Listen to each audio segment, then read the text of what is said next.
So,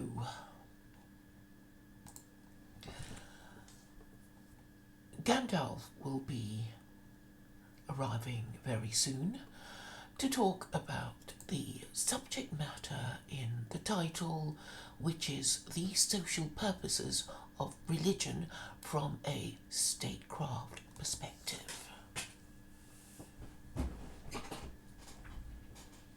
As you know, I have my own ideas about religion.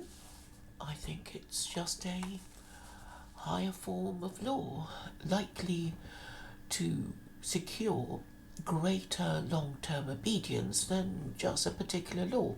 So religion, as I see it, is also political ideology, though sadly Westerners have been fooled into thinking that it is quite separate from politics, for example.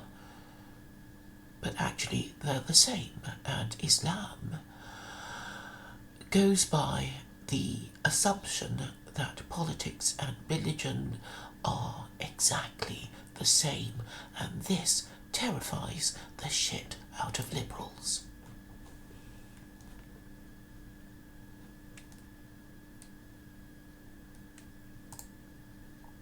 Also, religion is, well, sacred to many. They think that just because it's been around for so long, it must take on a persona of sanctity. Somehow our memories are sacred, our childhood is sacred, the memory of our parents, all sorts of experiences that we associate with sacred things, such as love and home and that kind of thing. So you can understand, therefore, how difficult it is to shift people's opinions on these subjects when they just get triggered. I mean, they're already, quite difficult about things, about minor things, about, maybe directions, recipes, or whatever. Stupid things like football teams, sports teams, hockey teams. There would be violence committed in the name of one's football team. How stupid can you be? But this is what men do.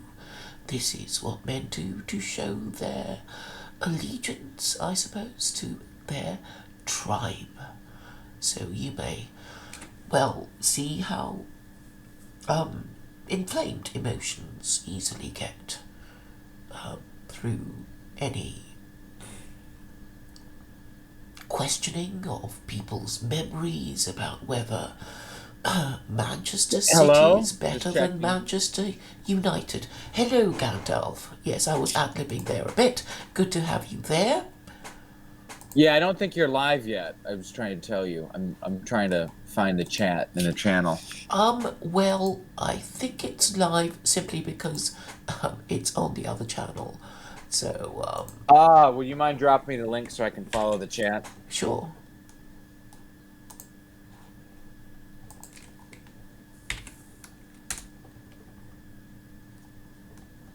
There we are. There's no one in the chat at the moment. I'm sorry. It's a bit of a pain, but I don't think we said anything wrong in the stream that got a strike. Yeah, nothing was said that could be, even from like the most insane leftist point of view, be judged as hate speech. I don't know. I mean, I don't get it. Like, I've never once used like a racial or ethnic religious slur on a stream. Yeah, and it wasn't I you. just, Did you listen? Oh, you didn't hear Vincent, but I might not have heard all of that part. I mean, I'm doing so many things. Like, yeah, but sometimes I these went streams through it. I recede went into my through it and memory. timestamped it. So when I was timestamping it, I was obviously listening to what topics, but nothing rang any alarm bells. So it's not like, oh, maybe I could have said something, maybe I didn't. I went through it and nothing struck me as hate speech. hate speechy, you know. But anyway, they seem to be suggesting that, talking about certain topics is not allowed, whether for or against. Mind you, I've got a strike for defending the right to, to practice circumcision. And I got a strike for that. And I thought, well, the only people who would have complained or whose feelings I could have hurt or whose beliefs I might have outraged would have been white nationalists who want to ban circumcision. So have they become a protected group? What's going on? Well, I think a lot of them could be controlled opposition of some kind or another. I mean, I've described my politics as ethnocentric in some respects, but I'm not a purist ethno-nationalist at all. I'm not really a civic nationalist either. I mean, I get a lot of heat because, I talk to any and everyone, and I do incorporate new perspectives all the time, and some people think that's a sign of my weakness, or I'm a cuck, or I'm a Jew lover, or whatever. I get accused of all these things, and at some point, I don't give a flying you-know-what. Yeah. I'm actually an extremely fair man, extremely severe man, because right now we need a lot of severity. I know, some but level, we need moral need authority if we're going to change things. And back to the subject of religion. I was trying to explain to people that laws may be positive or negative or natural. When I was doing jurisprudence, there's this talk about, there are two kinds of law. There's natural law and positive law. I don't know if you're familiar with that terminology. But anyway, they were saying that there are certain laws that have nothing to do with religion. And, was that good or bad, moral or immoral, Well, positive whatever. law, I should remark for your audience, Hans Kelsen is someone they should study quite a bit on positive law and the idea of Grundnorm Yes, being I had to absolutely do fundamental. him, but I can't remember what he said now. Well, what did he say about Grundnorm? I don't remember a whole lot of it either. Partly because he's just a stupid liberal, and it's just not We're just important. showing off, aren't we? We don't know anything about law at all. We just Well, remember. I've read Kelsen. It's just been a while, but I I know, mean, me too. he's the gold standard in the positive law tradition. Yeah. I mean, I could, Hans Kelsen wrote tomes to nothing. I could update myself on him in a day, but I sent you a list of scholars who are far more relevant, and the one liberal in that group is at least worth listening to because she's actually intelligent. Who? Who? Sorry, who did you? Hannah Arendt, Heidegger's The Love of His Life. Oh, right. Okay. Yeah, I'm looking at the Wikipedia entry for Kelsen. So, okay, but years later, in fact, it was, I think, within the last 5 years that I thought it was all rubbish, this crap about legal positivism and natural law. It's all rubbish. That's why I really couldn't get my head around the subject, because what they didn't say, I mean, they said, oh, legal positivism is law made by man, and natural law is law that is just. And I thought, well, and then it was only recently, maybe the last 10 years, that I discovered natural law means divine law, which means law from scripture, and they didn't want to tell us that at the time. Well, that's one interpretation of natural law. I mean, this is a remnant of certainly Aquinas for sure, but to a lesser extent, the legacies of Maimonides and Averroes. But that's not my interpretation of natural law. Natural law is strictly an oral tradition. I mean, the written tradition can be in line with natural law, but it often tends to stray because Okay, the I think nature I have of to stop. writing as a medium is different. And we'll do a separate stream on that at Yeah, some I point. know, because I didn't want to go down that particular rabbit hole. Maybe we should just talk about what we said we're going to talk about in the title. Absolutely. And I posted to start off because I spent a lot of time talking about the Hierophant Caesar as an archetype of the statesman of the future that's going to get us out of our spiritual moral and sovereignty crisis that neoliberal globalization has stuck pretty much most of the nations of the world in. Oh, I can mean, you explain what you mean by hierophant? hierophant, it's a Greek word for particular kind of priest, a priest who, in the Greek, a lot of people that are tied to Abrahamism will interpret the hierophant as some sort of prophet. I tend to think of him more as a herald or a seer A because that's prophet? much more Indo-Aryan. Hierophant is sometimes falsely, in my view, connotatively referred to as a prophet. I think a better interpretation of that term is more of a herald or a seer. Okay. And But why that's a is he whole other important? discussion about Greco-Roman religion that I'm not quite prepared to. I don't have all my thoughts together on that All right. because it. Okay, but We'll, we'll please do many. We'll continue. do many streams on theocracy if you want. We just need to bracket certain topics because we can go down so many rabbit holes, and I want to make sure all my basic thoughts and talking points are lined up well, so I'm not misrepresenting any scholars or getting ideas wrong.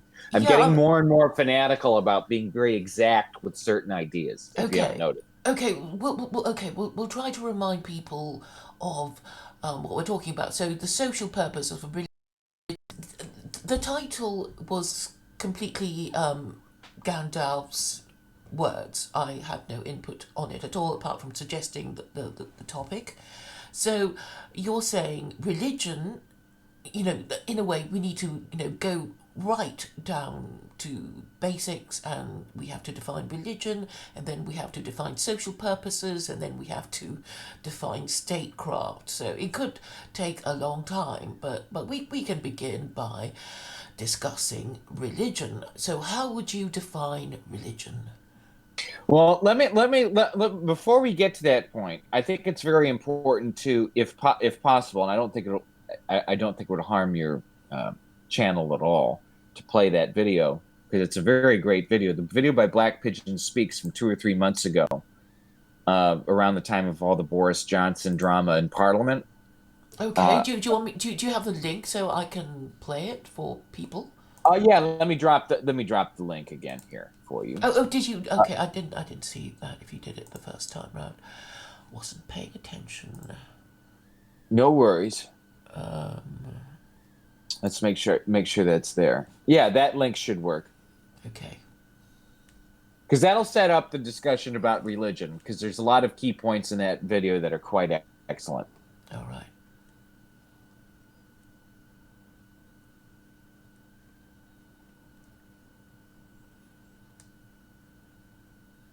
Yeah, my computer is a bit slow. I know. It's just like my computer needs to serve me. I push this thing so hard because, anything to push out the truth. Oh, the link I thought you gave me actually just linked to this video. So I don't know what it was that you wanted me to look at. Can Oh, you okay. give me the link to the video that of Black Pigeon Speaks that you wanted me to I play? don't know why I did that. I'm so sorry. I'll find it here in just a second. I don't know why that happened. Sometimes our signals get crossed.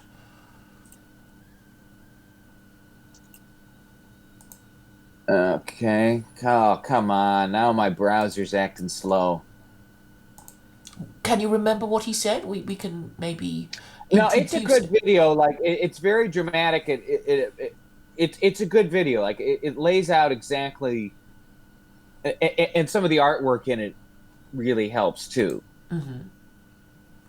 Okay, now let's do it. Now I'm sending it to you in the side chat and in the Hangouts. See if that works. All right.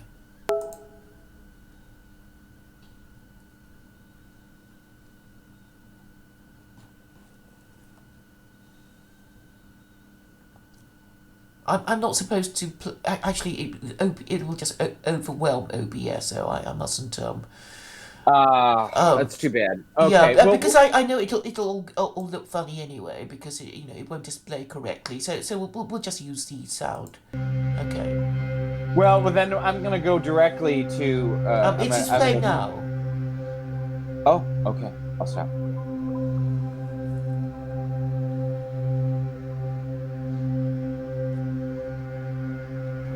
There is very much a civilizational crisis across the entirety of the Western world. Our nations are buried under so much debt that it would previously have been unimaginable. Unfunded liabilities that are bankrupting nations as the boomers retire en masse. From Australia to Austria, people are not even having enough children to replace themselves. In the current year, we can't even agree on what men and women are anymore. And most ominously, in much of the West today, not only is there massive and growing inequality, it now looks as though we cannot even agree on how to govern ourselves anymore. And the political divides in countries like the United States, the United Kingdom, Canada, and other Western nations are descending into a form of tribalism. Democracy is breaking down and is evidenced by the continued unwillingness of half of the population to accept the outcome of elections or of referendums. And now news from the UK indicates that a majority of people there do not even think the current democratic model even works at this point and needs to be replaced with something else. And all of these developments seem to fit nicely into German thinker and philosopher of history Oswald Spengler's hypothesis about the life cycle of civilizations, as presented in his book The Decline of the West, which was published in 1918. And the most significant takeaway from it, and that's being mirrored in the current events of the West today, is that we may now be approaching the new age of a modern Caesar.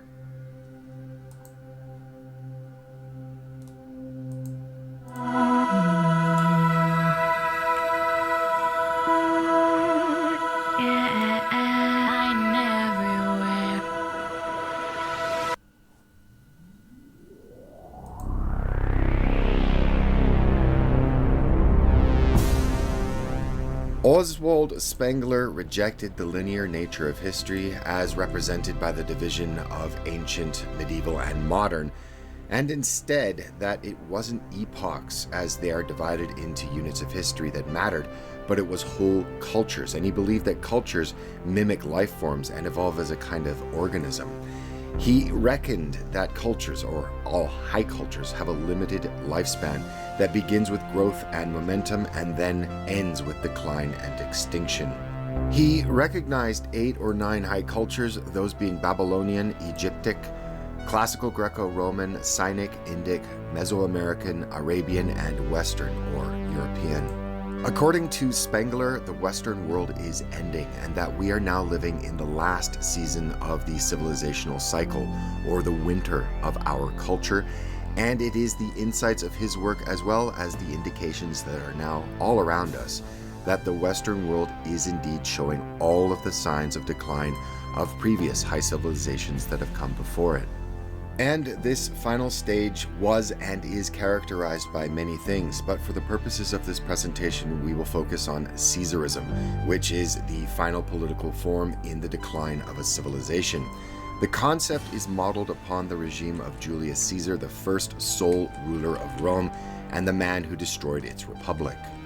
CAESARISM is a term used to describe a form of regime that is characterized as being one that is ruled by a strong, pragmatic, and charismatic leader. What's more, that it is usually precipitated by internal as well as external struggles, social turmoil, and other circumstances that make it that the body politic must be brought under control, and for even the pretense or semblance of unity to be preserved, a Caesar arises. While those on the extreme left, who are always decrying everything they object to as the resurgence of 2 particular mid-20th century political philosophies, and are completely terrorized by the idea of the overthrowing of the current globalist order, those in the center and on the right fear the quasi-Maoist regime currently taking shape.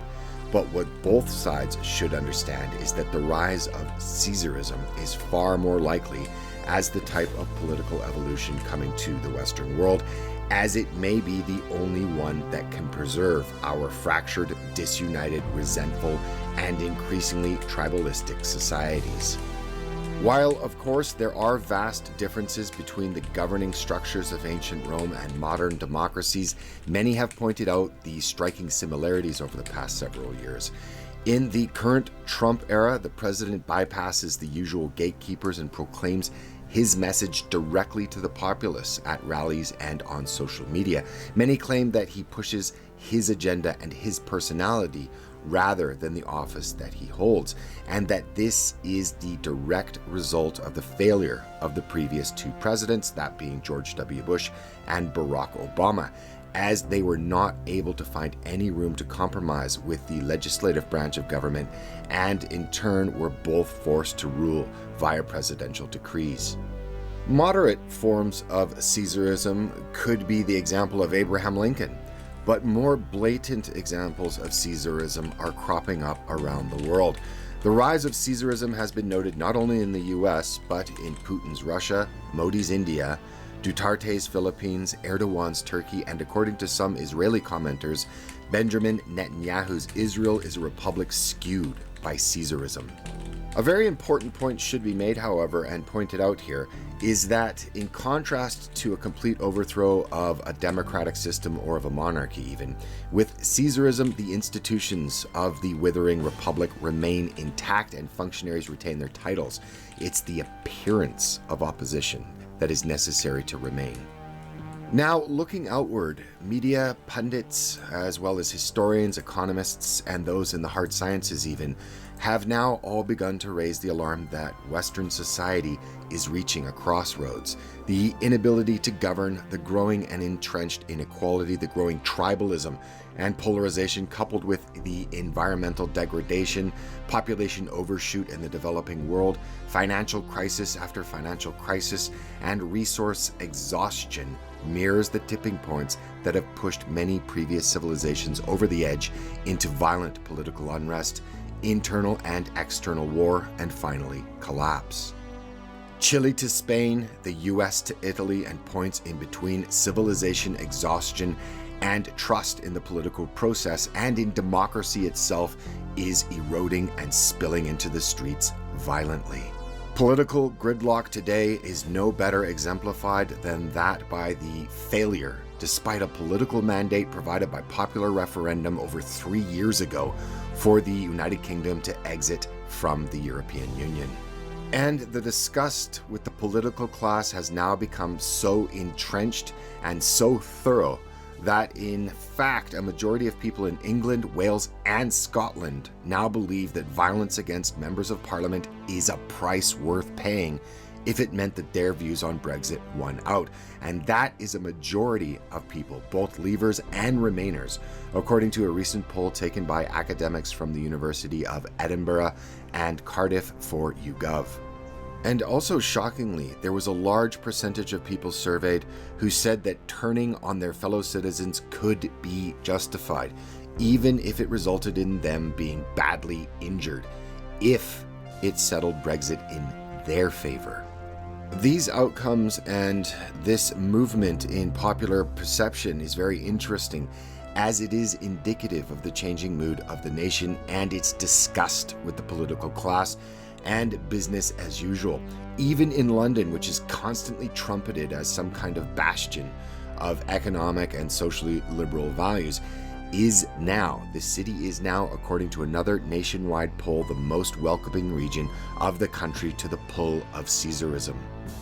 A full 2/3 of Londoners support the idea of the UK having a strongman ruler or a Caesar-type leader that can dispense with the gridlock of Parliament, which is the largest percentage found anywhere within the country. The same survey found considerable support for the country to be ruled by the army at a staggering 42%, while that number should be noted to be a view still in the minority, at least for now. While support for army rule runs at just 17% in the northeast of England, which is the lowest level in the nation, support for strongman rule, or Caesarism, stands at more than 50% within the country as a whole. The rejection of liberalism and its social values by much of London's populace is, according to the authors of the poll, reflective of its younger and ethnically diverse population, and they state that the under 35s across the country as a whole They are described as being considerably more authoritarian than older generations. What this means is that political change is in the air, and it seems no matter the amount of manipulation done by the media, the gross amounts of censorship by big tech, or the condemnation from academia or by government can change the shifting and hardening mood of the people in London, the UK, and indeed around the entirety of the Western world. Ruth Fox, who is the director of the Hansard Society that carried out the poll, said skepticism about politics, a feeling that the system was rigged, and a willingness to consider radical solutions was a potentially dangerous combination. She also said that the public feels strongly that the system of governing favors the rich and powerful, and that political parties don't care about the average person, and that people are not confident that politicians act in the public interest. At this point, it cannot be denied that the same rejection of the current globalist-driven order is being felt around the world, as the so-called democratic political systems seem to be completely divorced from the same populaces that they mean to govern. The system now is showing all of the signs of decay. Political corruption, institutions that are unnecessarily complex, ever-rising tax burdens, debased monetary systems, resource depletion, social degeneracy, and migratory pressures from the outside of the borders are increasing. And all of this is happening at the very same time internally. People are dividing themselves politically into increasingly tribal groups that cannot agree on virtually anything.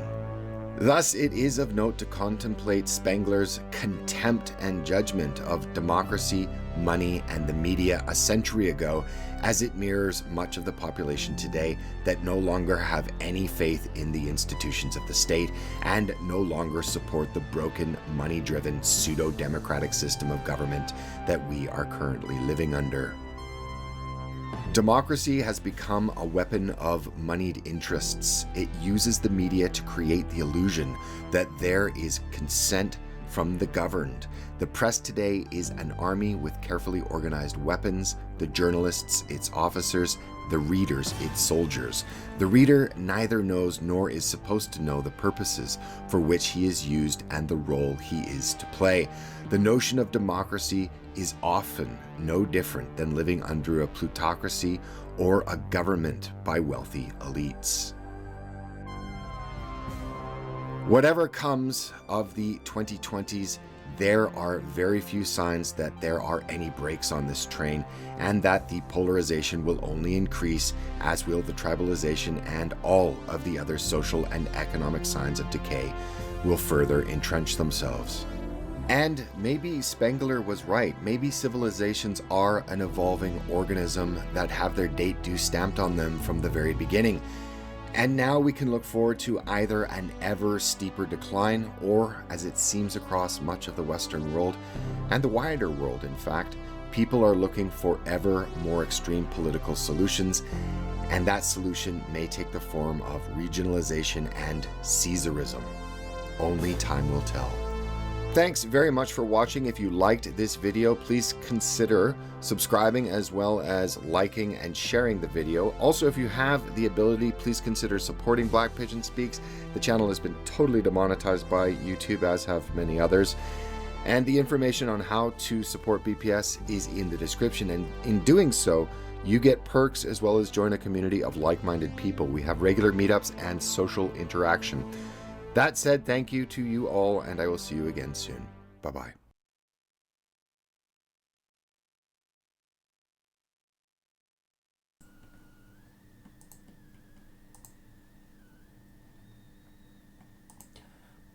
Hello, So we just Gandalf. said last night on the show, we highlighted what is a remarkable and very sad Let story me more than a quarter stop the century next after the... one. Right. Gandalf, can you Yes, hear me? yeah. Sorry, I was just I'm just looking through my copy of So we just Spengler. said last night on the show, we highlighted what is a remarkable and very sad story more than a quarter century after the... It's Tucker, though. I mean, sorry. I know, but I've closed the window, so we can't hear him now. Yeah, I'm sorry. I was a bit delayed there for a second because, like, something about my This is my copy of Spangler here, and it might be like the file got corrupted, and I can't find where I have Spangler on my desk. So I'm upset with that, Ah. and I'll find it here because Spangler, Black Pigeon Speaks gets his concept of Caesarism from Spangler, and Spangler was, of course, influenced by Nietzsche. And why is Preview just crashing on me? It's very upsetting when I have all these books that are supposed to be queued up. I suppose we can talk off the top of our heads about religion in general without, I don't reading from like being totally off the Spengler top of my and head. Nietzsche and all Hold that. on. I'll get this to work. Give me 1 sec. I'm really sorry. Like I prepared all this stuff and I want it to work. Okay. Oh. Well, okay. I'll just yak while you try and get it to work. How about Yeah, that? please yak for about 5 minutes while I try and fix this problem here. Right. So the way I see it is simply this. The rules are not fair. That's why Black Pigeon is complaining that there is a breakdown in social order. People no longer trust the government. They don't trust them to implement the rules, whether they're fair or unfair.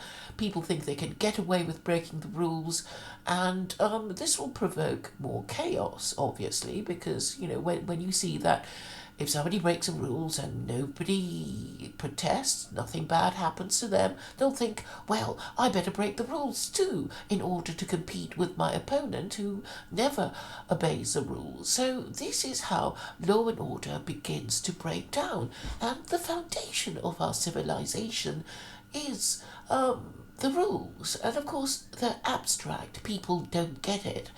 People who have political views only usually it's because of something they hate.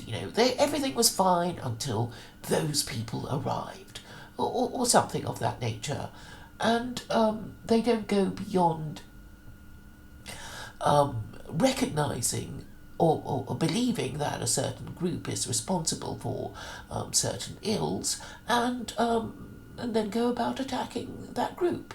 But there are underlying legal, sociological, cultural reasons, and really religious reasons ultimately for you experiencing the angst, the upset, the resentment about, the people that you feel have been unfairly privileged over you.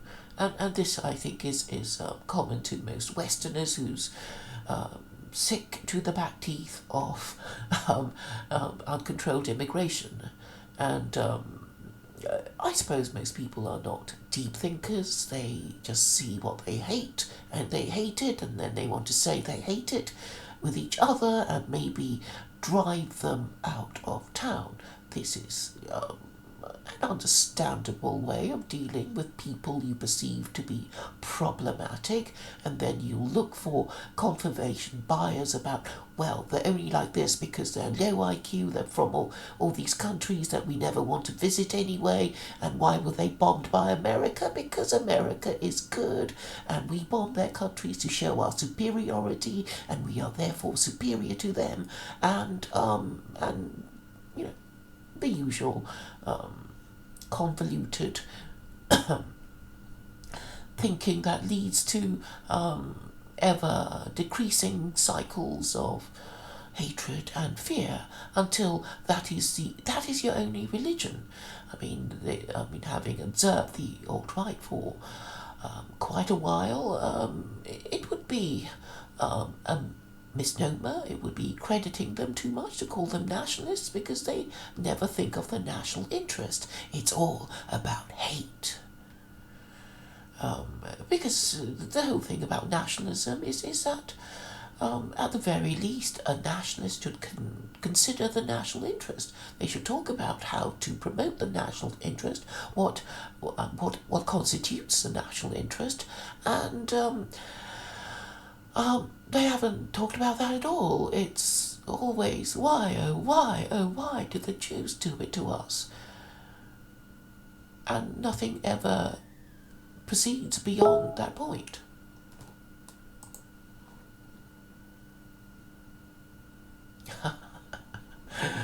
So Gandalf is saying my computer froze because I had too many windows open.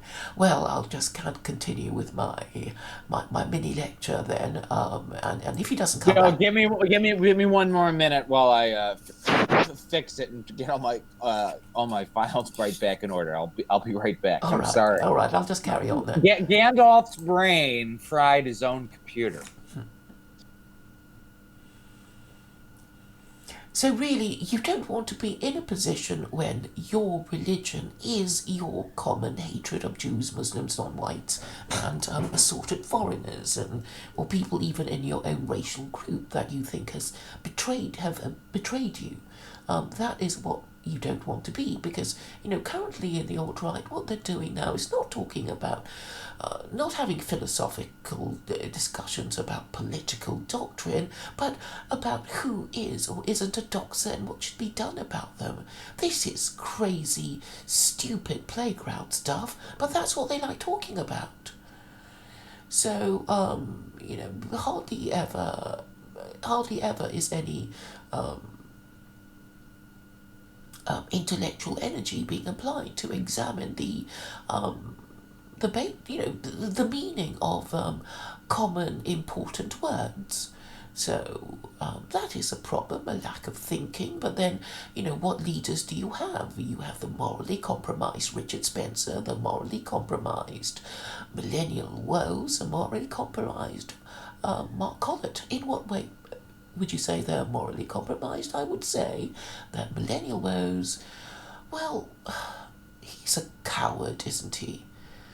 He won't really talk about anything that he knows would incur the disapproval of his fellow ethno-nationalists. Mark Collett refuses to talk about marriage because he's just sired an illegitimate daughter, and Richard Spencer is talking about voting for a Democrat and seems surprisingly willing to encourage his fellow white men to take the bribe of UBI.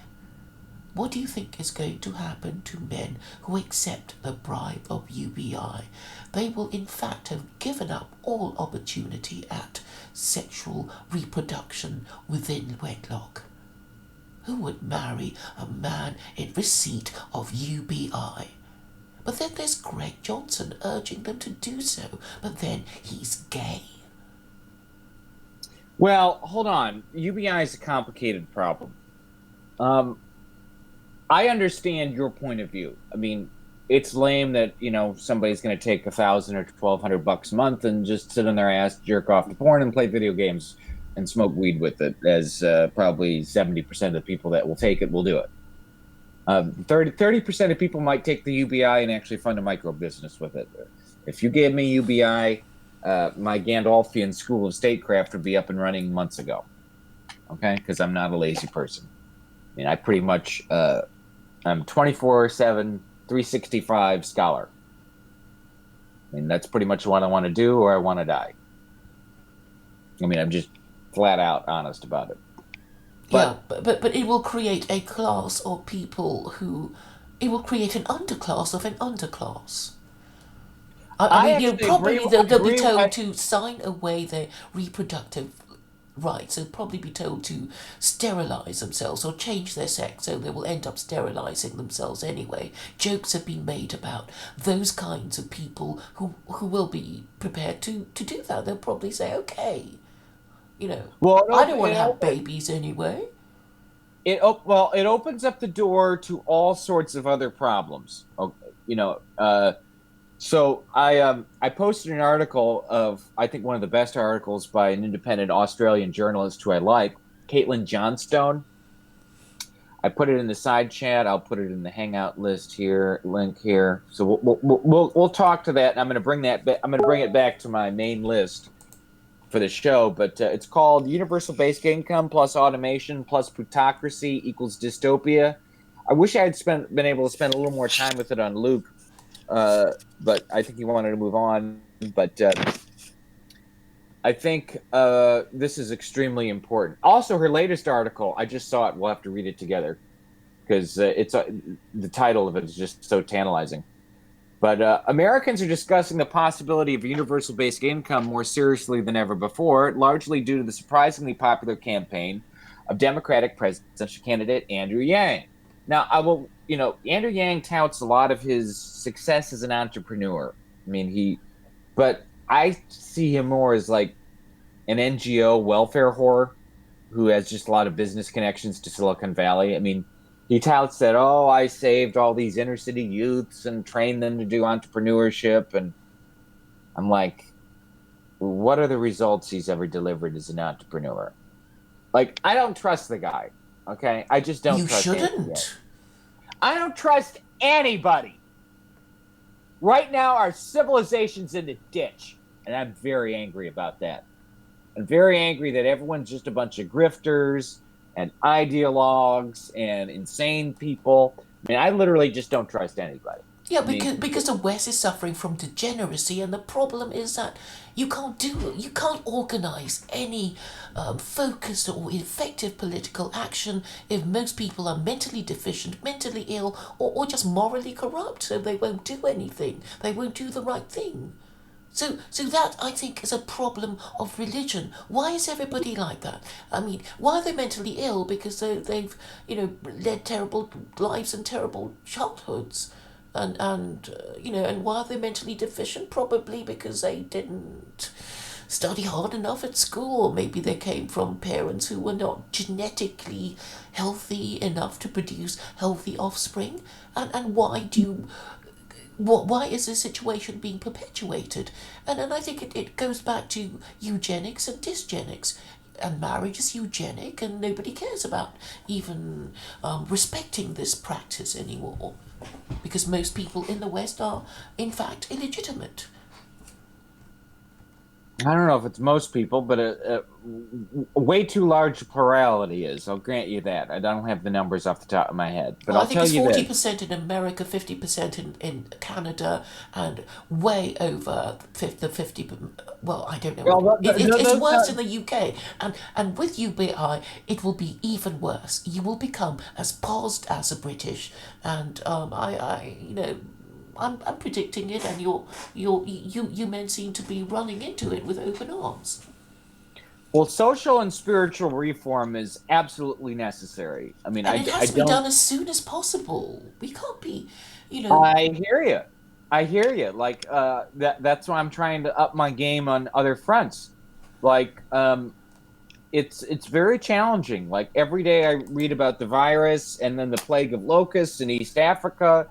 The fact that a lot of crops, because of late fall snows and the grand solar minimum, I mean, crop yields might be down and the USDA might not be reporting it correctly. The financial system has exited physical reality in terms of their lack of correspondence. We have major problems that are not going to be easy to solve. Like there is no one-trick pony that's going to fix it. These problems are all tightly coupled, tightly interrelated, and the thing is, the leadership cast is going to need to be held and populated by the very brightest people, the very simplest people of impeccable morals. Personnel is policy. Yeah, the reason why... And those people, even while governing in a much more, at least in certain areas, in a much more authoritarian, or at least apparently authoritarian way compared to what people expect from liberalism, they're going to have to listen to lots of people and hear lots of perspectives and be extremely open-minded in terms of how they receive information. No, but they're scared. But extremely decisive in how to get... I get that. But extremely decisive in how things are done. And that's the only way it's going to work. I mean, we're going to need a Caesar. Yeah, but there is no way around it. I know, that's fine. I accept that you need a strong leader, but you need to tell people what the problem is, and not only do you have to anticipate what they're going to say. Well, I can't do this because you have to give them the answer to anticipate the solution that they're likely to accept. that you give to their problems, and a lot of people are not there yet. And okay, No, well, they're more there than you think. I mean, okay, look they're at not even thinking about religion. They still want to think that Christianity is the way to go, or more of it. And they don't want to talk about it because it's sacred. It's a taboo subject. How dare you suggest that there might be something wrong with their religion that has not served them for God knows how long. You know it's kaput. You agree with me on that anyway. Yeah, I'm not an Abrahamist, so of course we agree on that. I mean, Christianity, at least the Orthodox, with a small o, institutional Christianity everywhere is in collapse, and the only place that it's hanging on, and I'm not so sure of its shelf life even there, is with the Eastern Orthodox churches. So the only Christian churches which would have a prayer are those churches, and I'm not even that confident of that. The Catholic Church, most Protestant churches, they're all in free fall, and that's obvious. Yeah, because And their leadership of those cults has been irrevocably corrupted. I mean, like, it's not a trite point. Like, what place is probably morally cleaner? Your local gay club or bathhouse in any large city, or the college academites in the Vatican? Well, obviously the former.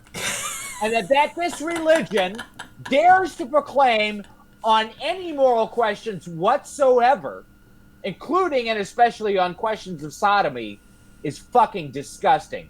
Because, a lot of Vaticanologists, estimate, and it's plausible, that 70 to 80% of the College of Cardinals, and probably an equivalent number of lower clerical orders that fill up the staffs of all the offices in that rotten city-state, are at very minimally homosexual, if not outright catamites or pedos. But that's because of their requirement for priestly celibacy. If you were Catholic and gay and ambitious and clever, where would you go? You'd be heading to the nearest Catholic seminary. You're going to have a great time having sex with like-minded young men. Who won't tell on you, who won't get pregnant and then accuse you of being the father. So, of course, you're going to go to the nearest Catholic seminary. It was entirely predictable. Well, I mean, the whole story of why, priestly celibacy was not a formal discipline of the church until, I believe, the 11th century. And part of that had to do with the internal politics relating to the Crusades. Yeah, well, the Chinese had eunuchs, so it was a kind of quasi-eunuch thing. Sort of, but the church and state in the West have always been, at least in the Piscean Christian age, have been somewhat separate. And this is, I think this is important. And I'm going to go directly here to Nietzsche here in just a second while I find this. Actually, I'm going to step away for a minute, so I'll let you develop your theme while I step away. You'll be okay with that, won't you, dear? Yeah, I'll be fine with that. Force him to. I'm opening up Human All Too Human. I have the Cambridge copy.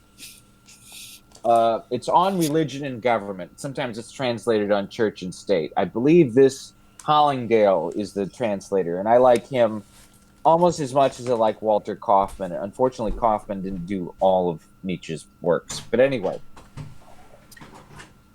this entire passage, it's one of Nietzsche's longer aphorisms, but it's worth reading carefully and in depth, right?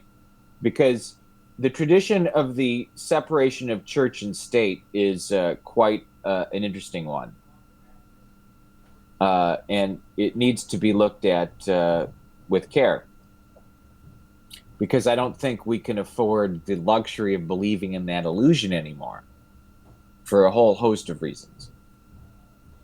So, Nietzsche, as long as the state, or more clearly, the government knows itself appointed as guardian for the benefit of the masses not yet of age. Now, keep in mind, Nietzsche's writing in the 1870s and 1880s here, when Germany and Italy have finally become coherent nation states within the Westphalian order. Liberalism is ascendant. The bourgeois classes, although the aristocracy still has formal titles and has quite a bit of sway in the government. Arno Mayer wrote a great history on the fact that the ancien regime held on a lot more in liberal societies than most people think, and that review of that book would be quite interesting at some point. But anyway, the masses are feeling their oats at this time. But and people of a more aristocratic bent, at least in their politics and social commentary, like Nietzsche, were feeling quite uneasy about this. And at the same time, Christianity was having trouble. I mean, the Vatican lost the Papal States. You had the First Vatican Council. You were, at this time, about to have the Kulturkampf in Bismarckian Germany. And the politics around that are quite complex. Okay. It's very high. If the state, on the behalf of the masses, considers the question whether religion is to be preserved or abolished, it is very highly probable that the state will always decide for the preservation of religion. I mean, the Latin root of the word for religion is religio, meaning that which binds. Religion binds together. For religion quietens the heart of the individual in times of loss, deprivation, fear, distrust. In those instances, that is to say, in which the government feels unable to do anything towards alleviating the psychic sufferings of the private person.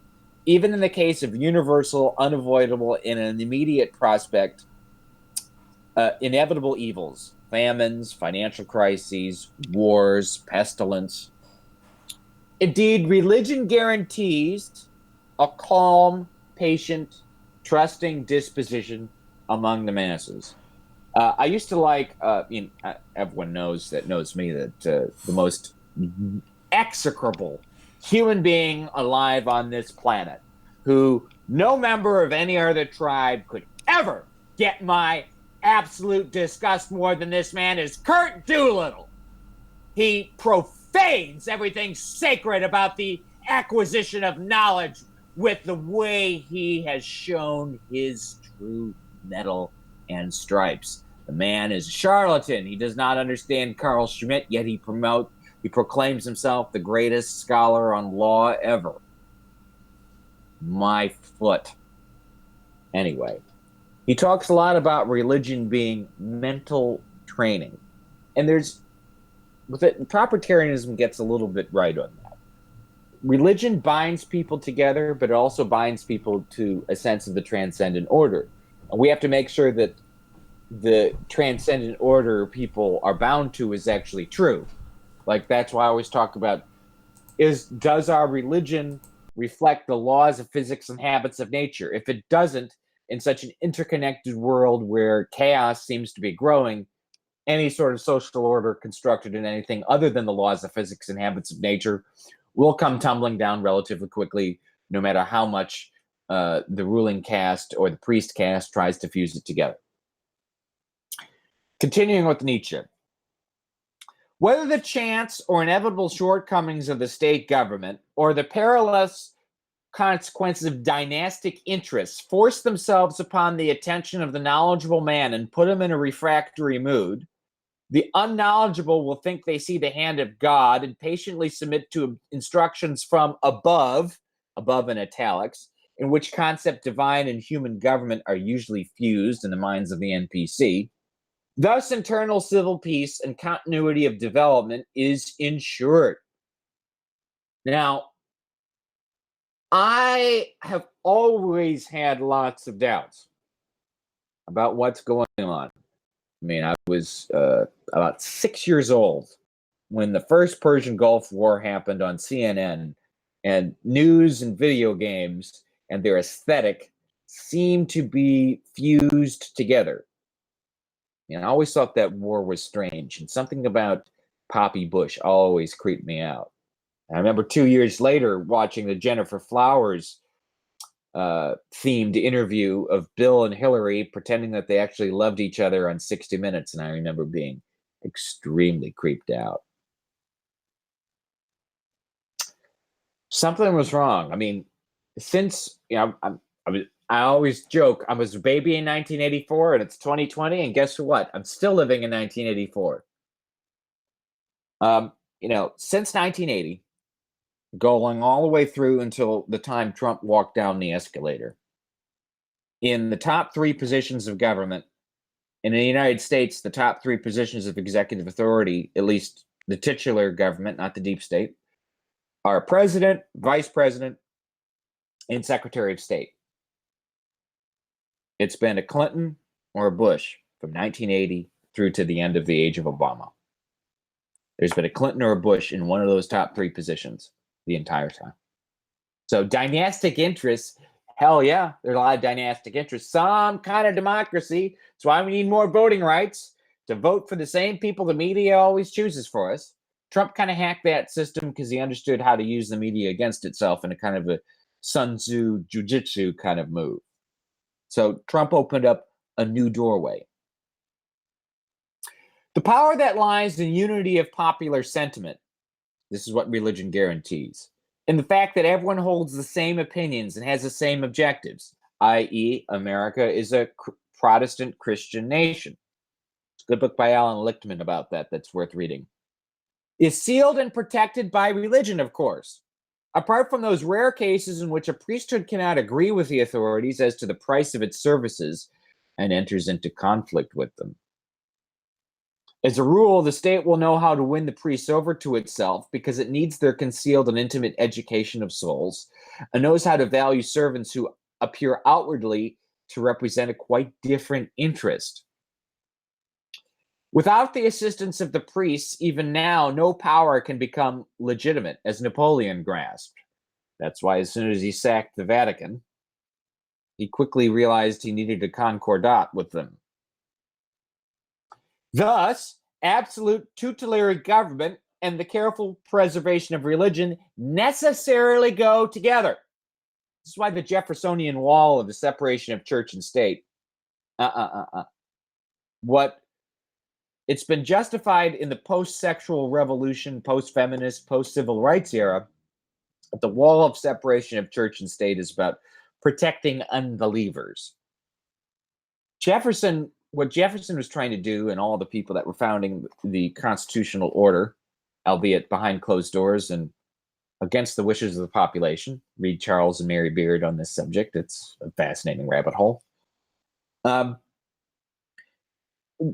Many different parts of the American colonies had different established state churches. What Jefferson was trying to do was prevent a national church from superseding state churches, because the idea in federalism was all of these states are going to have quite different demographics, quite different geographics, and quite different economic systems that they want to keep. And the U.S. Constitution is a Masonic document with Kabbalistic magic guarding a judicial mercantilist theocracy. And so the doctrines of churches, who cares? I mean, Jefferson wrote a Bible that scrubbed out all of the miracles. In this, meaning the fusion of religion with the state, or at least religion's role in statecraft, it has to be presupposed that the governing persons and classes are enlightened as to the advantage accruing to them from religion, and thus feel a certain extent superior to it, inasmuch as they employ it as an instrument, which is why free-spiritedness has its origins here. This is an absolutely critical point. I'm going to quickly look at the chat and see if anyone has any questions. How dare you have... Okay. The sovereign is interesting. A citizen reporter... APAC, atheism, and sellouts those are secondary problems, if they're problems at all. Like, I think you got to look at this in a much deeper way. I really like you as a person, but you got to be more open-minded sometimes. I've thought about a lot of issues, and I'm always going to be thinking more. I want to hear from more people, but you're not going to just get me parroting any talking points. It's just not how I work. I wish people would want to engage with the ideas a little more closely. We need to raise the level of discourse, and I'm going to keep pushing because I'm a goddamn German tiger tank if I need to be. But what if that quite different conception of government, such as taught in democratic societies, begins to prevail. Nietzsche looks at things kind of in a way that Vico did. We go from theocracy to aristocracy to democracy. And, I'm certainly no friend of democracy. Democracy doesn't work. I like the Churchill quip. What's the best argument against democracy? The 5-minute conversation with the average NPC voter. If it is regarded as nothing but the instrument of popular will, not as an above in relation to a below, but merely as the function of the sole sovereign power, the people. Here, the attitude towards religion adopted by the government can only be the same as that adopted towards it by the people.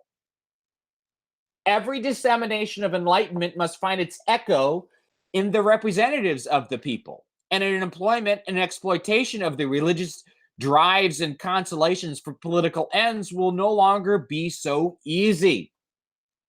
Unless, as an aside, Nietzsche comments, it happens that powerful party leaders for a time exercise an influence similar to that of an enlightened despotism. We already saw this in 2016 when the Hillary Victory Fund bought all the state Democratic parties to rig the primaries and caucuses for Hillary and against Bernie in all the key states. Hillary had to win to get the number of delegates she desired. We're seeing it now with what happened with Iowa and the DNC rigging the election for Mayor Pete against Bernie Sanders. More and more people on the political left in America who aren't crazed social justice warriors are scratching their heads. Is Tom Perez and a bunch of Obama and Clinton flunkies, are they the enlightened despotism we need? I think not. Clearly, the popular will on the left is for, what was always going to lie with Bernie, Yang, or Tulsi. Not any of these corporate woke drones like Lizzie Warren. Spare me that 9-year-old trans people are going to pick the Department of Education. No one believes you. But if the state is no longer free to profit from religion itself, as in the case in democracy,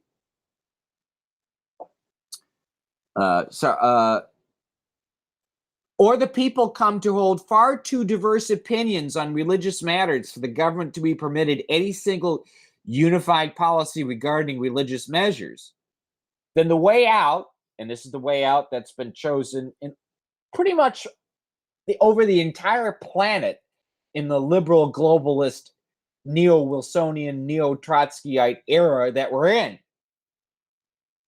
The way out will be necessarily to treat religion as a private affair and to hand it over to the conscience and customs of every individual. The first consequence of this handover will be an apparent strengthening of religious feeling. I mean, we've had the first and second Great Awakenings in America. We had the temperance movement, which was led by women, evangelical women. We had the civil rights movement, which was led by communists.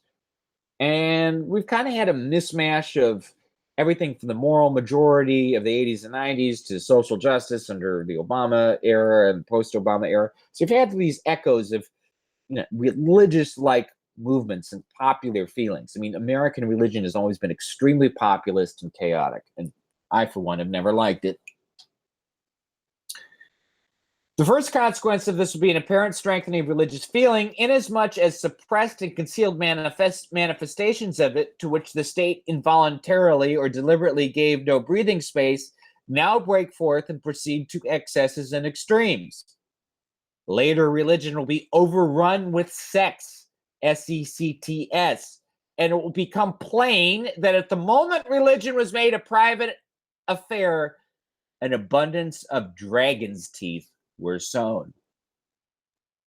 The sight of this conflict, the malignant exposure of all the weaknesses of the religious confessions, will finally admit of no other way out than that every better and better gifted man, I used both terms intentionally there, will make irreligion his private affair every bit as much as other of his co-citizens will make popular religion their private affair. In which case, this disposition of irreligion will increasingly come to dominate the minds of those in government, and almost against their will, give to the measures they take a character inimically hostile to religion. As soon as this happens, the movement of those still moved by religion, who formerly adored the state as something half or wholly sacred, will be transformed into one decidedly hostile to the state. They will lie in wait for the measures taken by the government, seek to obstruct, to cross, to disrupt as much as they can, and through the heat of their opposition, drive the counterparty into an almost fanatical enthusiasm for the state, in which development they are secretly aided by the fact that since their sundering from religion, hearts in those circles have felt a sense of emptiness, which they are seeking provisionally to fill with a kind of substitute in the form of devotion to the state. I mean, doesn't this describe, to some degree, some elements of the alt-right, perhaps Richard Spencer, but certainly the whole cavalcade and cast of characters in the alphabet soup movements and social justice movements? Can we talk now? Sorry? Can we talk now, Gandalf? I mean, just sorry. to... Sure. I threw a lot out there, and that's a good place. I'm about 2/3 of the way through that passage, but it's one of the most brilliant passages ever written on religion and government and how they're related together. And it was by Nietzsche, was it? Was it by Nietzsche? Yes. And yes. And which book was it from? It's from, I believe, part 1 of Human All Too Human. It's aphorism 472. Right, and he was saying basically that when that separation of the church and the state was a bad thing? Well, not only that it's a bad thing, that in the practice of statecraft, it's virtually impossible. What Nietzsche is arguing, although he's arguing it from a free-spirited aristocratic point of view, which I think weakens his argument a little bit, just a little bit. I think this is just Nietzsche's bent. This is early Nietzsche, by the way, too. Okay, would you like to sum up what you've been saying so far, then? In case since I wasn't giving it my whole attention. What has he been saying? I mean, I was under the impression that he was saying because of the separation of the church and state, it has automatically divided. You weaken both the church. You weaken religion, and you make people hostile to the religion that it was separated from, right? That was what he was saying. Yep. Okay, so Islam. Islam then it also weakens the state. Yeah. So therefore, there is the fundamental error of separating religion and politics was made when the Americans separated the church from their state, and that was because Christianity was such a schismatic religion that there was terrible persecution, not only of Christians on non-Christians like Jews and Muslims. They would persecute each other. In the old world, the Pilgrim Fathers were victims of religious persecution by James the First, and then they got to America, and the Pilgrims and the Quakers were fighting each other, and they were both non-denominational, weren't they? So I guess it is due to the schismatic nature of Christianity that made the Americans say, we don't want any more of that sort of thing here, because we've crossed the Atlantic to get away from all that crap, and so that was why. So it means that there was something defective in Christianity, all those years ago. In the 1820s. I agree with that, but there's also stuff defective in Islam, and I tell you what, I'm going to take up your challenge. It's going to take a couple weeks, okay? Because I'm going to look up. I've got I have to get a book by. I have to order it because it's not at the library. A book by E.P. Sanders that does, or no, F.E. Peters that does a great translation of the Quran and adds lots of commentaries that are just very, very good. Look, I I got only the read the Christian Penguin Crone. version. Oh, good, we're going to read it. I got the Yay! Penguin.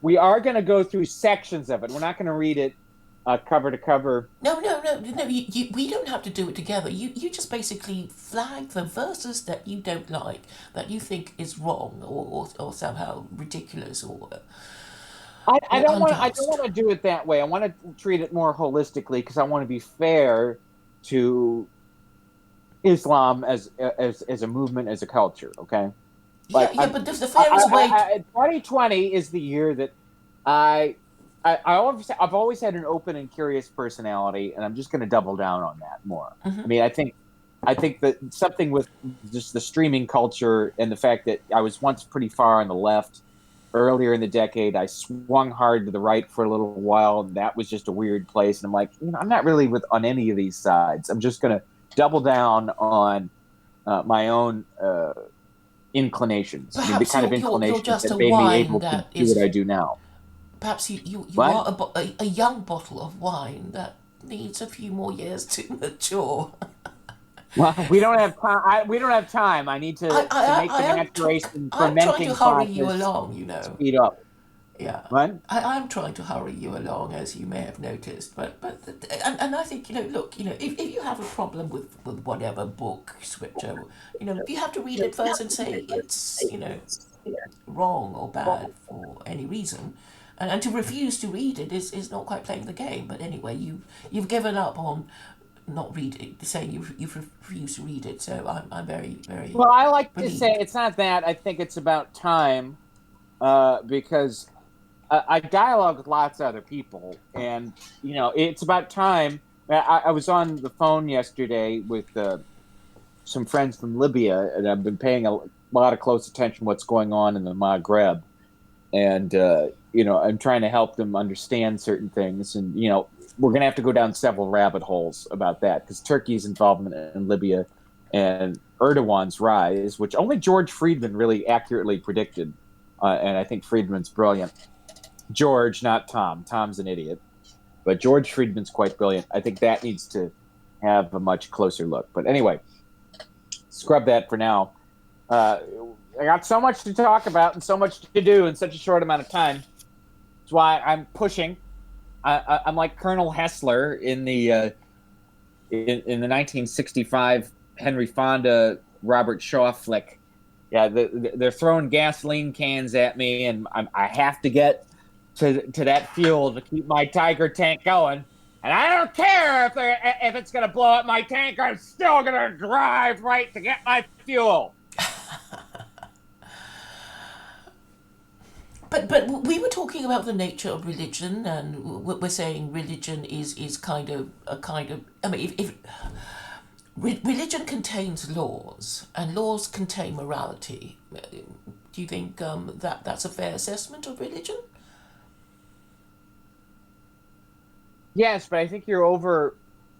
Like, if you go back, I think you missed this part that I read from Nietzsche. Please go over it again then. Like, what's more important than that religion provides morals? And Nietzsche would not disagree with you there, by the way, in other passages. Mm-hmm. But it's very important, right?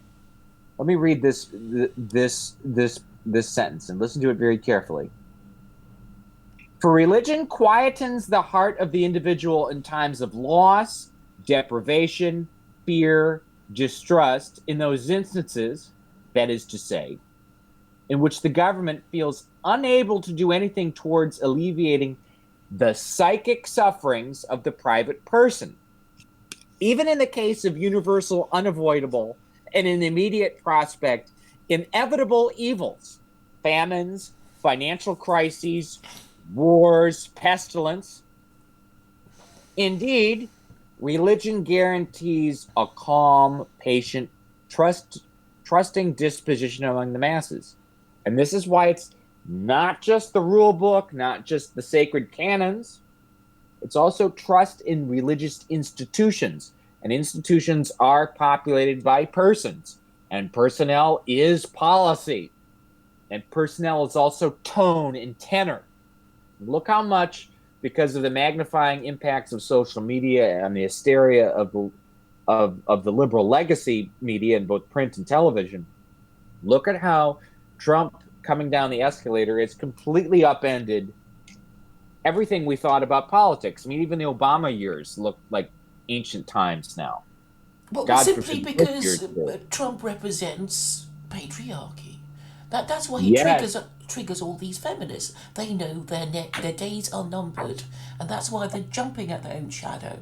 They're afraid of their own shadow because they know that what we have now is a matriarchy, and a matriarchy is unstable because it relies on tricks and bribes and distractions to prevent the populace from waking up to the kind of society that they're now living in.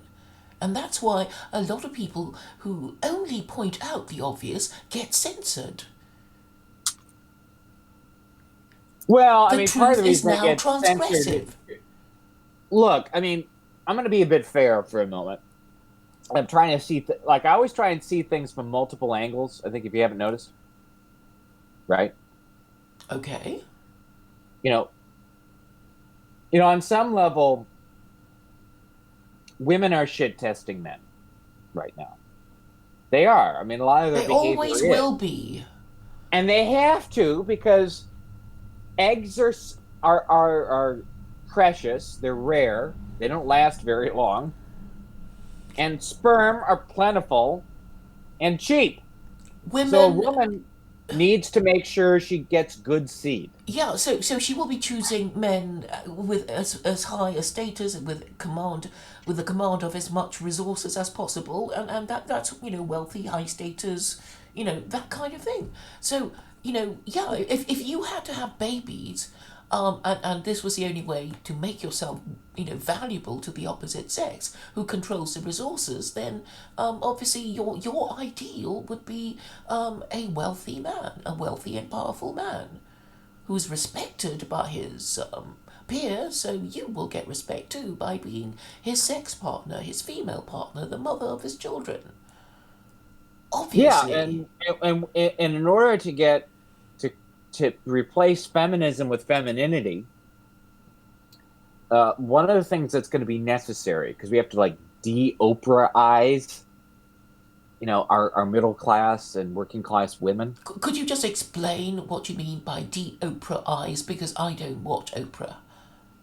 Oh, Oprah did so much to just pump this new age feminist bullshit, particularly into white middle class women, and who Oprah now has openly, since the Obama era, said she hates. I mean, it's vile and disgusting. I mean, what her producers made her do it, did they? Well, plus you made a lot of money off of it. Yeah. Appealing to women's vanity with consumer goods is an easy way to weaken their religious sensibilities. Well, actually, it's in the New Testament about the worship of Mammon, isn't it? I mean, it's all there. They just chose to ignore it because it was no longer fashionable and celebrities weren't promoting it. And so, we go back to my proposition that it's a theocracy that would have kept everything in order, because then all the things you're supposed to do would be enshrined in law and would be legally enforceable, and then you wouldn't have got you wouldn't be where you are now. Well, I want to play a video for you. Okay.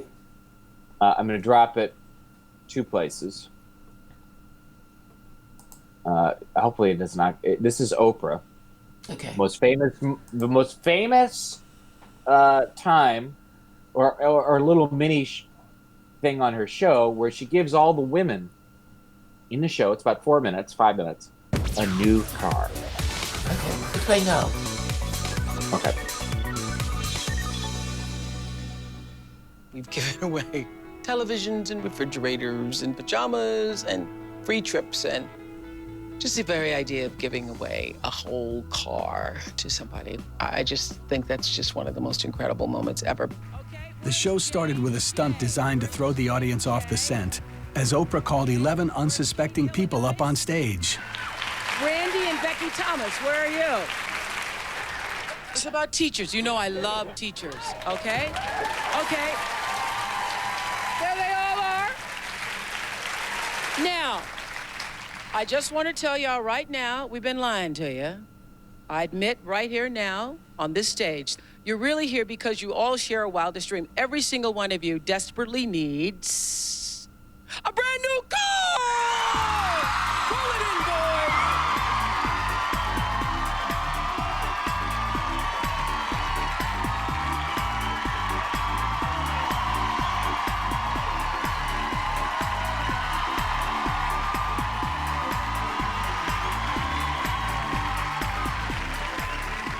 The audience thinks it's over, but Oprah's just getting started.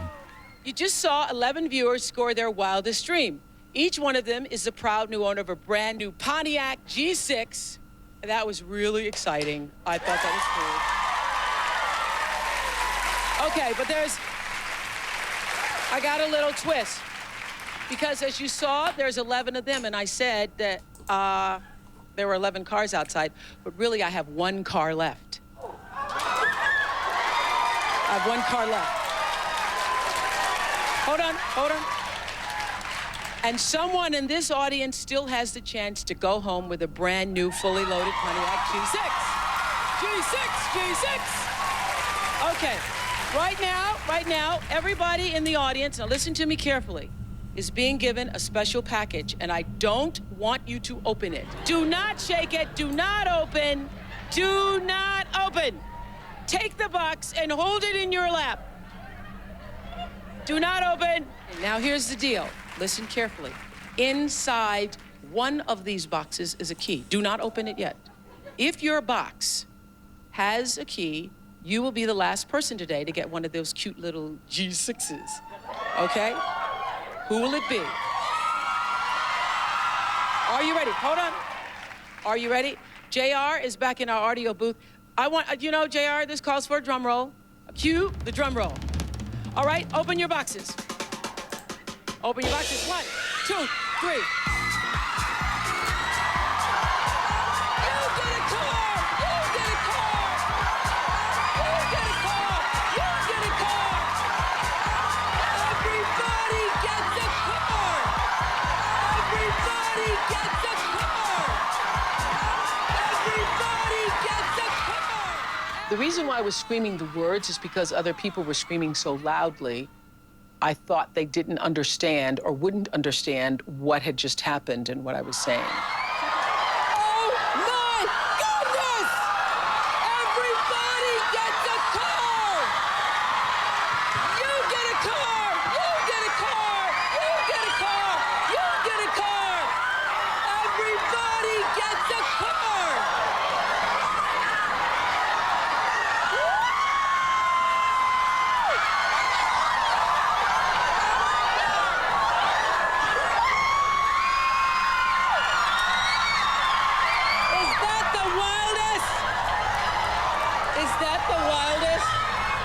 And what is just thrilling about that moment is you can see the wave of understanding hitting each person. Because at first, one woman holds up the keys. I remember the black woman in the audience goes, "What, are you kidding me?" is what she mouthed. And then she turns to look at her friend and she sees she has one, and it's like, "What? Well, you have one, but I have one too." So people at first didn't even understand what the prize was. I mean, what the joke was, what the fun of it was. And so that's why I was doing that. You get a car, and you get a car, and you get a car, and you get a car. Everybody gets a car. That's why I did that.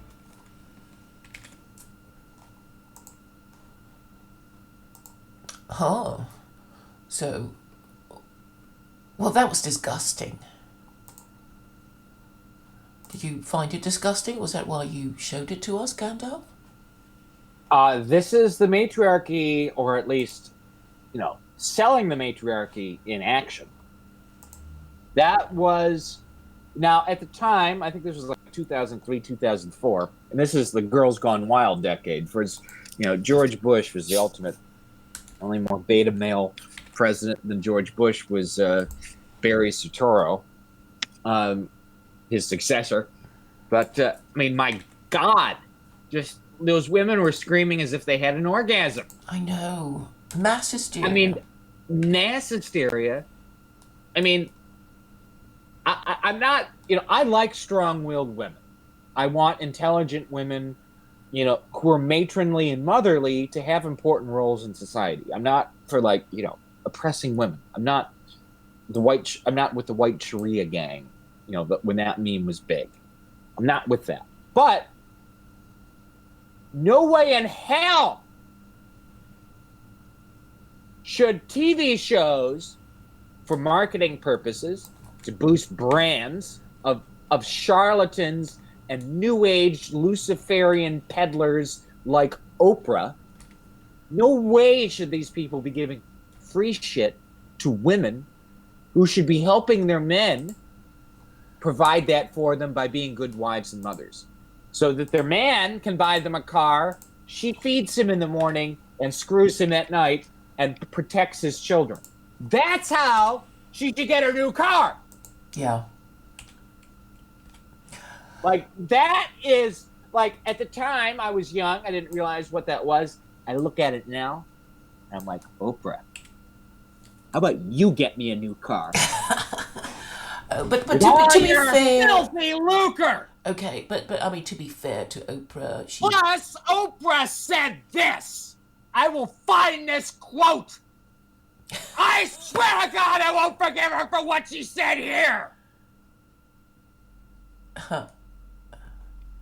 What she said basically called for the murder of the older members of my generation, or older generations of people that are my friends and family who I love to death. I don't quite see how it led to their murder, but perhaps you'll let. Well, when I hear this from a woman of this influence, I need to find this quote. I won't even play it because it'll just make me too angry. She said, in 2014, old racists just have to die. Oh yeah, I remember now. God damn you, Oprah! Mm-hmm. You're gonna talk like that about a demographic that fucking worships you? You're a piece of human filth! Well, maybe they should. Do they do that? I guess they do if they don't have what is called parental or paternal authority. If you've lost that, then you can't control not just your women, but, the next generation. If I met Oprah one-on-one, she would face wrath! She would say, I was only following orders. I don't give a damn! How dare you speak to my people? I issue orders now, Oprah. And your orders now are, have a duct tape over your mouth and shut up forever. And then hand over all your money and every filthy thing you own to the state. You're done. That is how you deal with it. I'm going to be severe. That bullshit won't be tolerated. Oprah's show where she gave free cars to every slut that showed up there, not going to happen. Under a Gandalfian administration, Harpo Studios would never be allowed to broadcast. Well, there should be one state channel at the very least pumping out state propaganda. Well, there will be access to, daily Gandalfian live streams from the White House or something like that. Yeah. But I haven't fully fleshed out a media policy. That's a whole. There's a lot of technical aspects to all of it, a lot of business aspects. These things are all incredibly complicated. But we definitely would have, state TV or state channel or state live stream or something. But But This but is yeah, but you'll have these subversive elements. But the thing is, if you did know, if you were reading your Bible, you know that this was the worship of Mammon, wouldn't you? yeah, of Being course, it is sponsored the worship of by Mammon. what was the brand of that car? Mustang, whatever. Some General Motors. There was a Pontiac SUV Oh, that they were Pontiac. selling. Yeah, I don't remember. It doesn't matter. I don't give a shit about cars. Like, I know, give me a but this. fucking Honda Civic I can drive for 200,000 miles that just fucking works, and if everyone else has got beast SUVs so I don't get crunched, then give me the lowest end SUV so I can at least survive a car accident, and give me the one that I can drive for 200,000 miles. Car is just a functional thing. I don't understand people using cars as vanity projects. I Well, just the want a status car that symbols, functions. they are pussy magnets, as men would call them, and they are a display of your position in the world. So yeah, they do take on a larger than life importance to most people who are very conscious of their status. Yeah. Well, I mean, they're very conscious, the car companies in Madison Avenue, going back to the 1950s, if not or sooner. They're very conscious about, appealing uh, to, I think, male insecurities about the size of their package. I mean, look at the old showroom commercials from like the 1950s and the old auto shows and newsreels of it, and it's obvious. Well, the Um, thing is, yeah, I mean, if you have a car, a nice car, then a woman is more likely to get in it with you. on So, some, this is not a sign that I've, a small package because I don't. But yeah, I've just never been into cars. I feel like I'm in a fucking iron box. I don't like driving. you're the scholarly type, I I'm not a suppose. yeah. I want my own driver. I don't want to drive. I don't like traffic. There's just too many damn cars everywhere. I hate traffic. I hate dealing with other drivers. Many people can't drive. We have all sorts of non-citizens who are always drunk, who are given licenses even though they never passed driving tests now in America. Way to go for law and order. This is insanity. It's a Insanity. breakdown of law and order, and it all goes back to religion, the religion that has failed. And all I'm trying to say, Gandalf, is that you don't have time to make up a new one that you're gonna like. You have to take the next available one, and you know the one I'm pushing. Well, we're going to go through that at some point. I think You we want to can go make all the way around the because houses before you because do. because because of the nature of mass communications, you can make a religion extremely quickly. Like this, we are not living in the 7th century anymore. We can make religion, or we can actually revive older forms of religion. I prefer You're not. dharmic theocracy with folkish culture, and I think we can do it very quickly because our inner spirits will waken up very quickly to the fact that this fusion is the answer. For at least the European peoples. For non-European peoples, I don't know. And some non-European peoples Non-European will want to peoples. join and will want to join this, will want to participate. Others won't, and we'll work with everybody. I Well, mean, why not have a worldwide competition to see who adopts this religion sooner and better than anyone else? Will it be China? Will it be Russia? Will it well, be India? I want every group of people on this planet to have more space to express their folk culture and to have much more sovereignty and control over their own destiny. I mean, there's not a single group on this planet I don't feel that about. Well, yeah, and I'm saying under secular Quranism, everybody is free to be themselves because they'll be interpreting the Quran in their own little way, but broadly it will be, in that universal way that it should be acceptable to most reasonable people. And Well, so, I love that. okay, I'll tell you why it's so good. It would be good because it has warfare. It has rules of warfare, rules about how you treat prisoners of war and booty and all those unpleasant things that people tend to say, oh, what a terrible, evil book. But if everybody adopted it, then everybody would, in effect, be agreeing on a set of rules for war that would be more humane. Well, let's table that for a moment because, Sure. because I have to go in about 30 minutes. All right. So we need to look at the nature of how rules and laws interact with making policy and forming a state. And that we'll have a series of theme streams on stuff maybe like once a week. Like maybe you're my Friday morning gal. And Aaron's my Thursday afternoon, and we do Luke 3 or 4 days a week. Okay. We do week in review. I'm working on developing like an hour or two for everybody, and we get more people in the discussion. We promote it, and more people help me form the ideas or keep my projects going because that's a brilliant we're gonna idea. figure it out. Yeah, I mean, I think you do it regularly at a certain time, and that will build up your audience and your pulling power.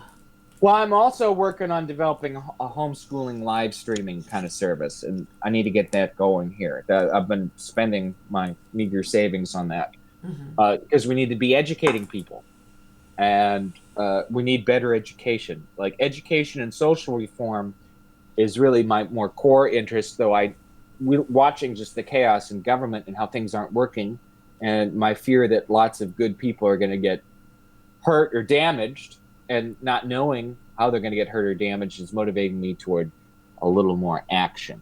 Well, don't you think it'd be quicker to simply be addressing the political establishment with what we are saying? No, the political establishment. I know that they don't want to listen to us. I'd rather have the people. Okay, but the people are, the plebs, they just won't be able to do anything, so you might as well just go... The plebs will just want someone who cares about them, because the political establishment obviously doesn't. Well, don't you want to do it ASAP?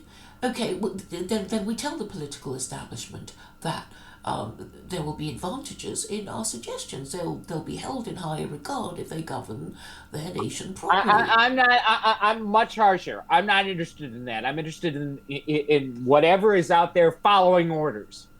Yeah, but first you have to enforce them. Under a Gandalfian administration, there'll be unity of command.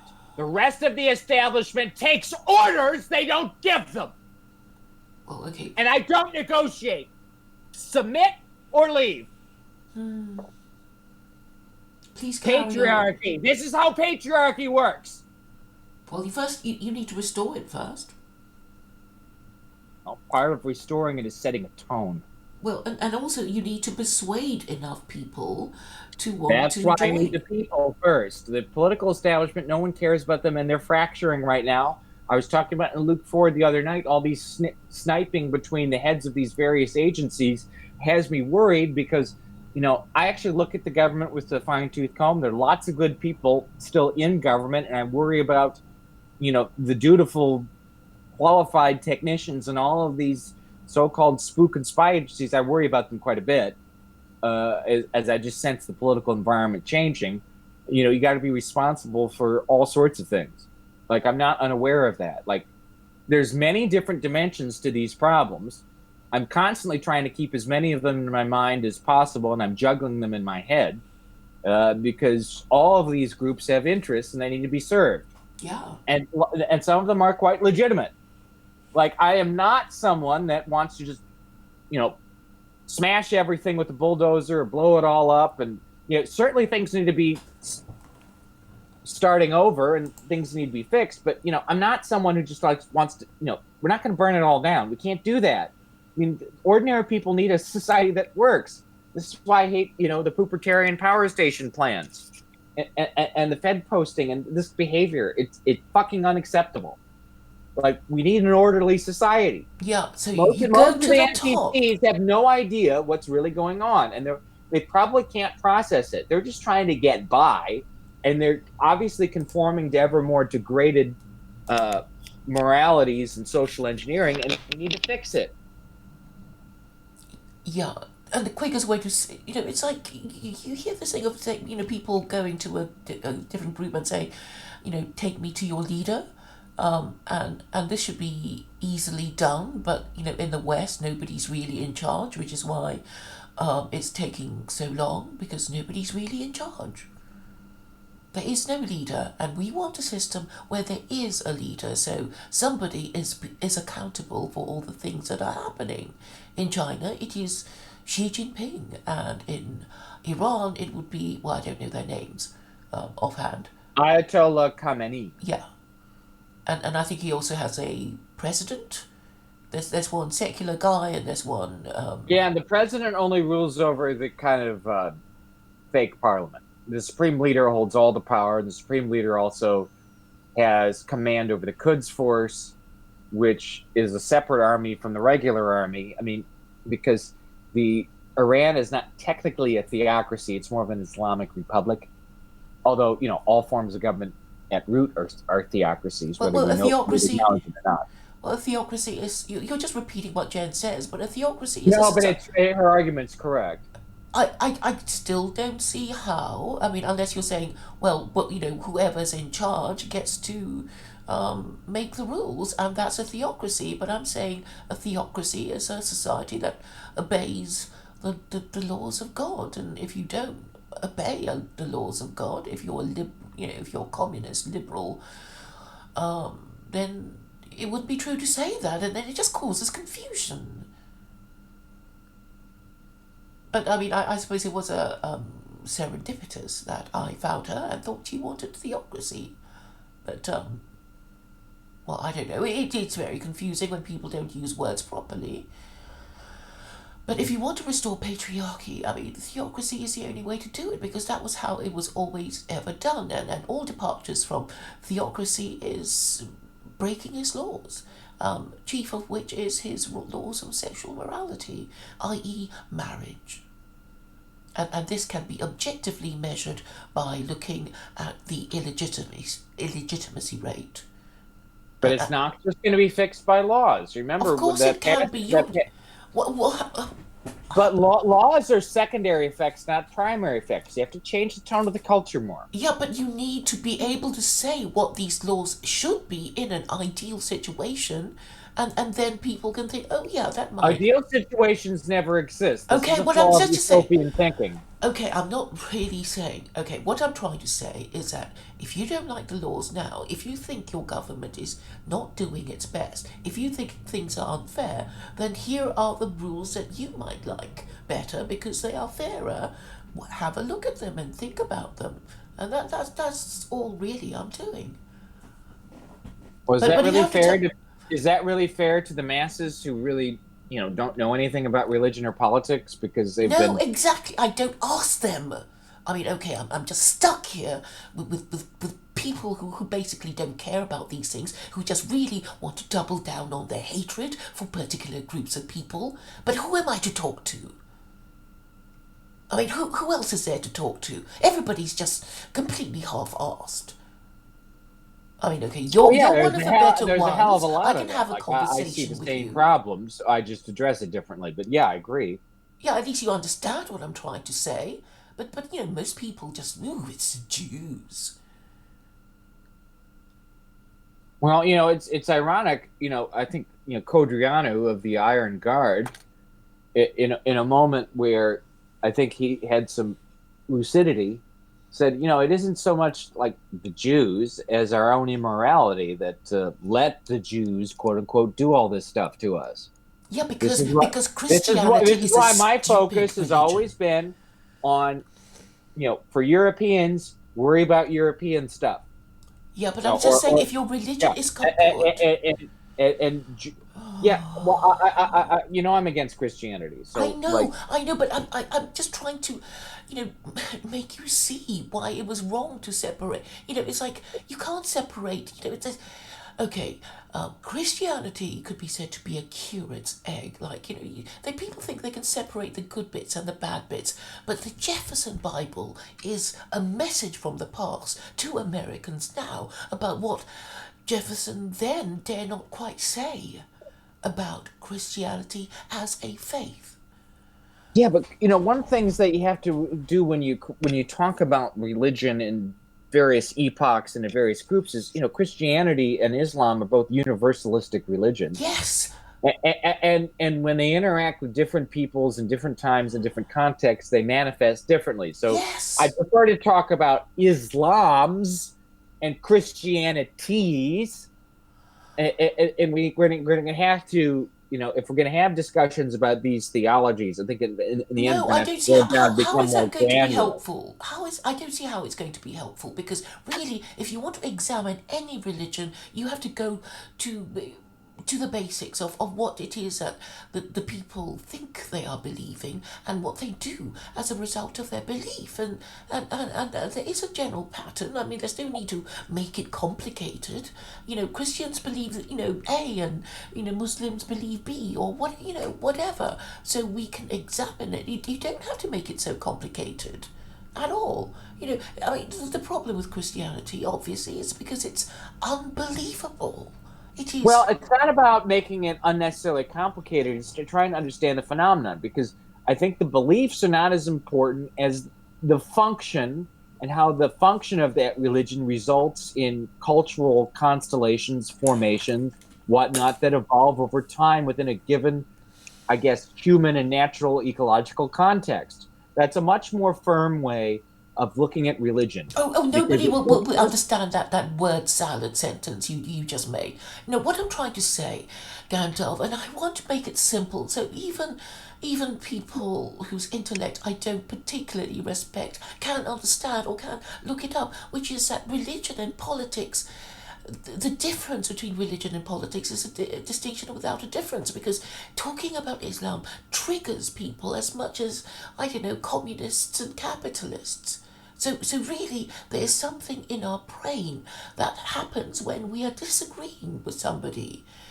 And really, perhaps, it is universally true that our beliefs are sacred to us. And if somebody's disagreeing with us, we feel that we are being personally attacked.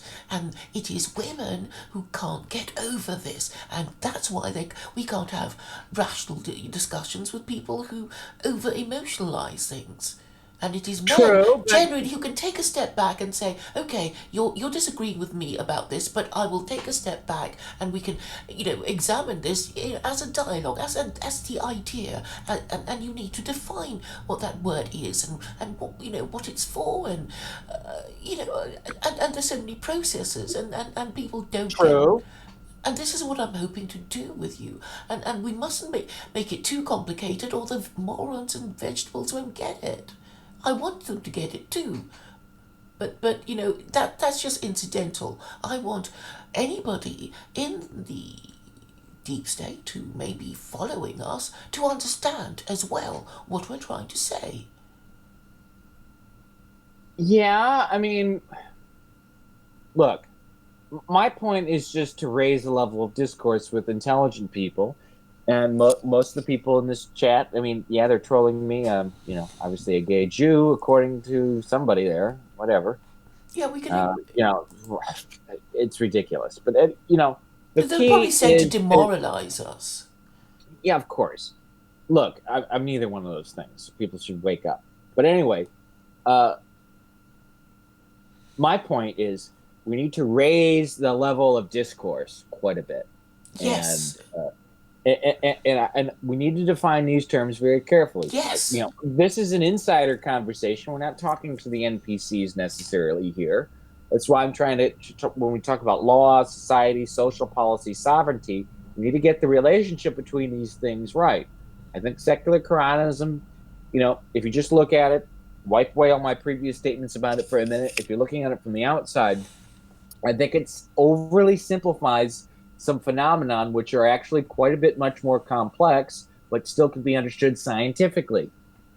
And my goal is to help you do that a little bit. Well, okay, I want to make it understandable even to the morons and vegetables in the chat. I don't want to make it No, understandable to no, morons and there should vegetables. be a I want the dual morons and purpose. vegetables to feel confident in their leadership class. I want them to feel happy in the culture, and I want them to obey the law. Okay, they need to respect you, and in order for them to respect you, they need to feel that you are telling them something they didn't know before. That is obviously true. And they need you. They need It's obvious that they give don't them know what I'm telling them. Otherwise, they wouldn't be trolling me so hard, because some of those trolls, their attitude is not one to be submissive toward the truth. And that's okay. I accept the fact that they're trolls, and Gandalf loves them anyway. Just, it's going to be, we'll figure out what to do later. I'm sure they'll all get in line and they'll like it. They'll only respect us if we're in power. But there we are. We need to explain our ideas so that people in power might think, that might make our lives better. Do you see? It's all a bargain. Well, I'm not interested in like the political dynasties and the oligarchs. The people in power, I guess I'm interested in are all the functionaries at the middle and somewhat higher levels of all these agencies that are quite competent, good people. I mean, those are the people in power. If you talk about the people I care about, it's those people. Yeah, we need their skills honorable, and expertise influential needs to be people. put to better use. Their skills, their expertise, their duty needs to be put to better use. Because right now the system's coming apart at the seams, and these agencies are starting to snipe at each other, and I'm starting to get worried about it. Okay. The whole Trump impeachment saga has me and the aftermath, and how Barr and Trump, what's really going on there. I mean, I'm very disconcerted with all of it. Okay, we already know that there are competent people, but we don't know if they're honourable, and we know that they're influential people, but we don't know if they're honourable. So, so I guess we should just appeal to their better side, and this is how we should. That's the best use of our time. The better side, yeah. Yeah, in the end, we'll figure it all out. And we can figure it. With the virus, the locust plagues, financial system coming apart at the seams. I mean, to even keep these agencies together will be extremely difficult. Like, all these problems are extremely difficult. This is why, as the calendar's flipped to 2020, as I'm getting my legs under me streaming and I'm getting my thoughts finally together, it's why I take a very particular tack on all these questions and how I approach it. Like, I'm trying to show you, I'm giving you a little bit of a under the hood, behind the scenes, whatever you want to call it, backstage pass into how, a Gandalfian White House would be thinking about issues.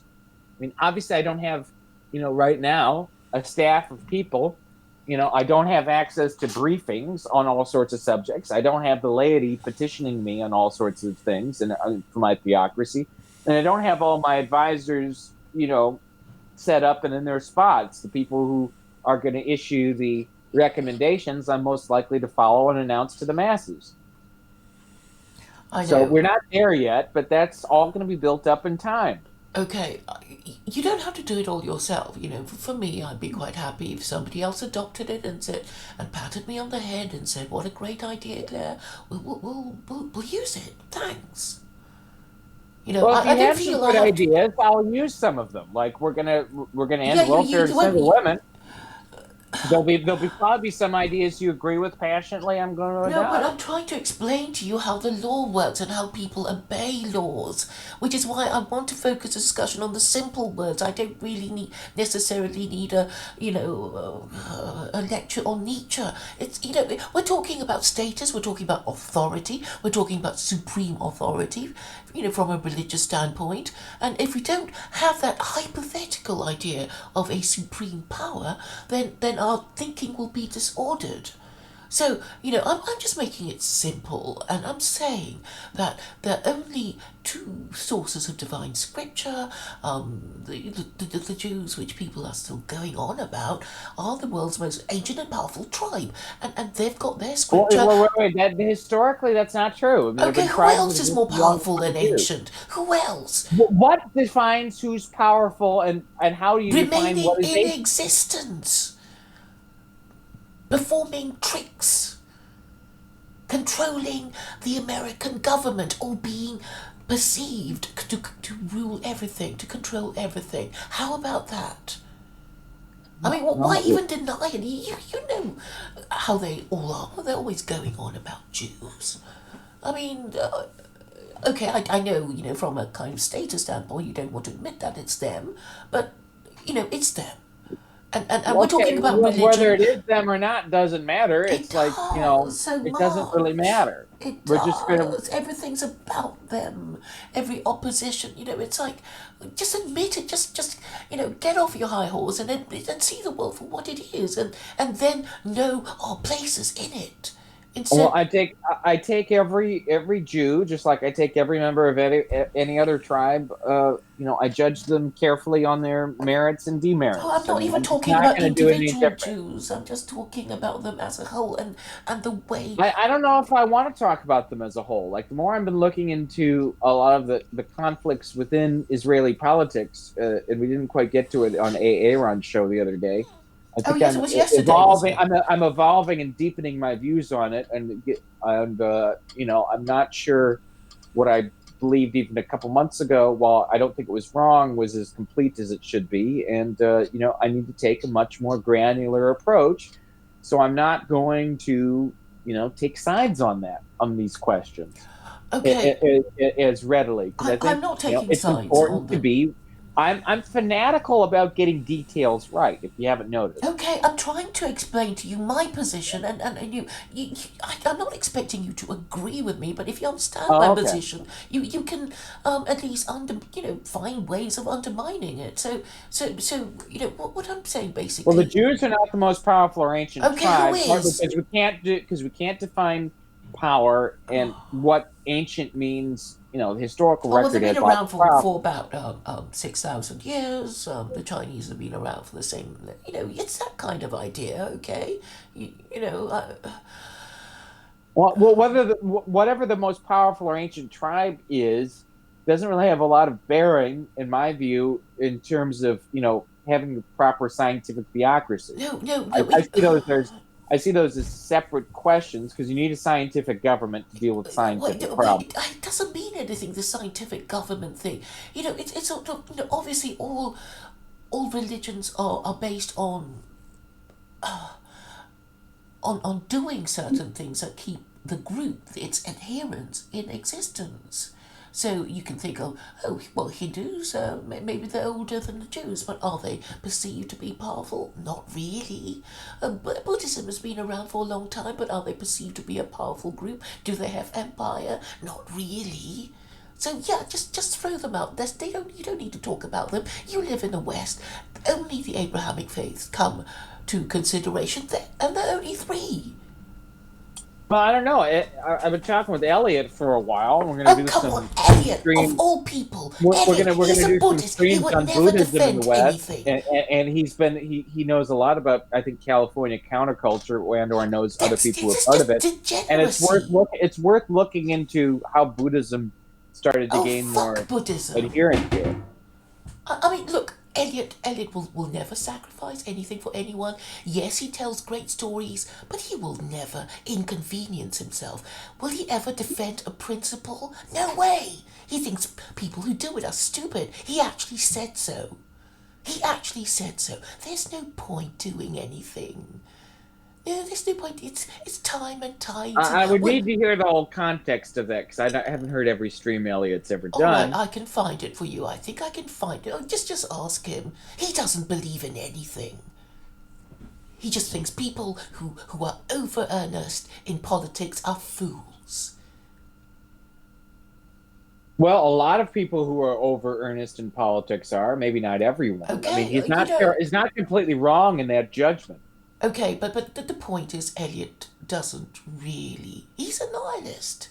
He might pretend he believes in something, but his pretended belief in this Buddhism thing is so he doesn't need to do anything in this life.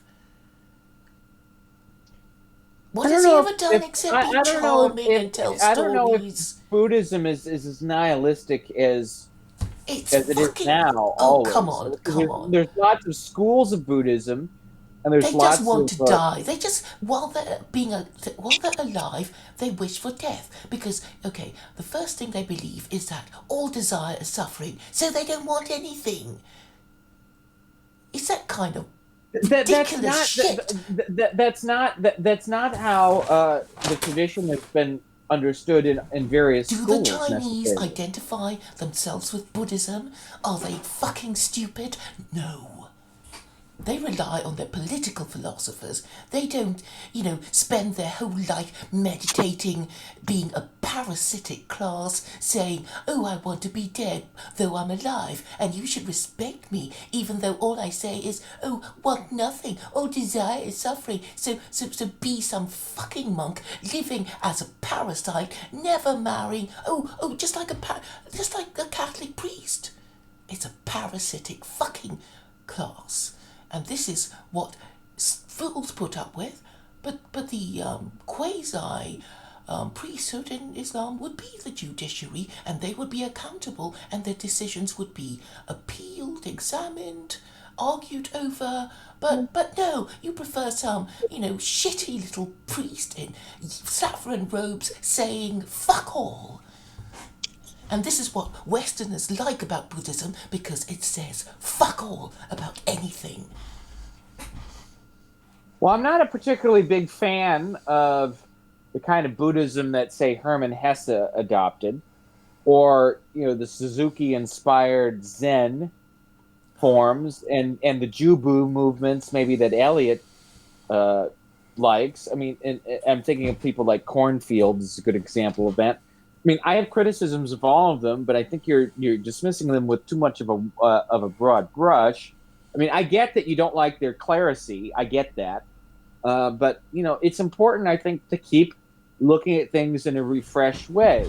I mean, there's the old talk in Heraclitus, which Heraclitus shoots E. Michael Jones's arguments out of the water. What does Heraclitus say? He talks about the nature of logos. When you step your foot into a running brook, a babbling brook. Is it the same water, that kind of thing? Is it the same water? Is it the same stream? I mean, this comes across in another form of a philosophical problem that is somewhat Heraclitean, with the Theseus ship problem that every philosophy 100 or 200 level student does in university. And so these are questions worthy of thought, because it is identifiably the same river. It's identifiably the same boat. Come on, that's enough for practical purposes. Is it enough, isn't it? I mean, we will never achieve perfect justice. We will never know perfect truth. But it will do. Which part in a boat can matter? Because I'll give you an example. Do you remember all the boats that were blowing up shortly after ethanol gas became a thing? Nope. 10 years ago? Nope. Well, if you change a component in the boat, some components, if you add to a boat, like ethanol gas, will cause boat engines to explode. So, figuring out how all the pieces in a named object work from a scientific perspective is extremely important. For instance, in a Gandalfian administration, before I would not have listened to donors that try and pay me money to advance ethanol subsidies for corn agribusiness. I would have looked at, hey, let's test all this ethanol and all the various things people would use it for. And, I'm not going to allow you to sell ethanol to the boating community, because that ethanol is going to cause 80% of boat engines to explode. See, we develop policies like that, because science and investigation, informed by proper philosophical and logical methods, will determine all of our policies. And, how much money the ethanol industry gives me will not, matter a damn, because I'm not taking any goddamn money. I don't know why we're talking about ethanol. I'm giving you an example of why such questions, philosophical questions about whether Theseus's ship or Heraclitean streams, matter. Oh, okay. For scientific reasons and safety reasons. Yeah, okay. I get that. But see, this is why, the body of law needs to be informed by science first, as opposed to anything else, because we're going to have to set prices and figure out how these markets are going to work, and listen to local actors. so that local ethanol producers can have a lot of say in how things are going on, because a Gandalfian administration is going to be very minarchist. We're just simply going to deal with problems that people at local levels can't deal with, and Okay, instead of just having a judiciary, we're going to have the sovereign. Okay, you're using quite complicated words like minarchist, and I think a lot of people won't be particularly turned on by minarchism. Well, you're higher level than the NPCs, so I'm talking to Okay, you as if you're a serious person, as opposed to yeah. talking to the So what you're NPCs. saying is NPCs would that just be like, Gandalf is such a great leader, so and he's much better looking and smarter than Donald Blormf. That's all they need to know.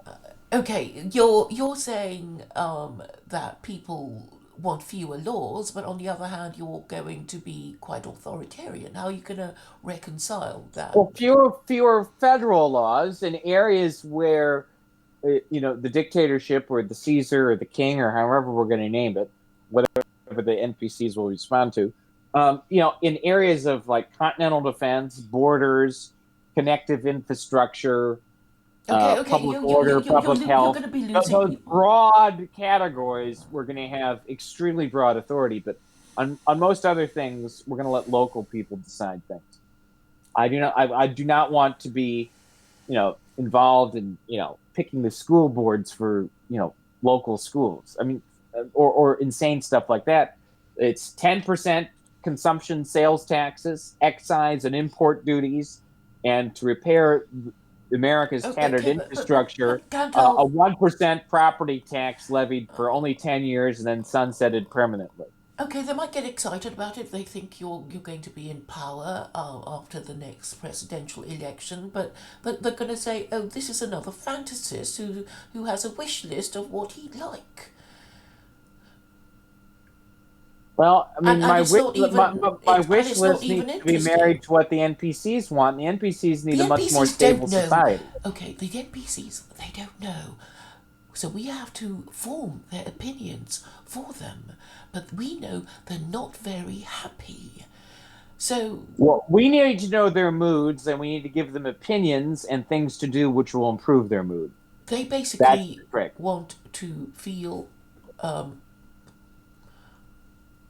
the stream is complete. I didn't do anything to end it, but it ended itself. Or maybe another one will start. I don't know. Oh, Oh, well, it's about it's time. I resumed. actually have to go. It's about Okay, 10 o'clock, so it's okay. perfect. All right, all right. Okay, it's resumed anyway. But I'll say a few words after you go. Would you like to say anything before you go? Final word. Claire, we had our blow ups early on when with the Jen and Duvid and whatnot, but we found a good working relationship because I work with anybody and everybody. It's my job. My job's to be diplomatic, and my job is to constantly explore and learn and do better. Yeah. Because the attitude we need from a leader is that we don't have a leadership cast that has that attitude. We have a leadership cast is how can I get the media to like me, and how much money can I make from donors so that I can get a big Clinton Foundation style library when I'm done. That's not the kind of state I want to be running. I want to run a scientific theocracy that's gonna have full control over a couple of major domains and allow broad space for people to breathe and have a much better, more healthy, pro-family, pro-peace, pro-order, pro-prosperity culture. Okay. Okay. Thanks. Thank you, Gandalf, and speak to you soon.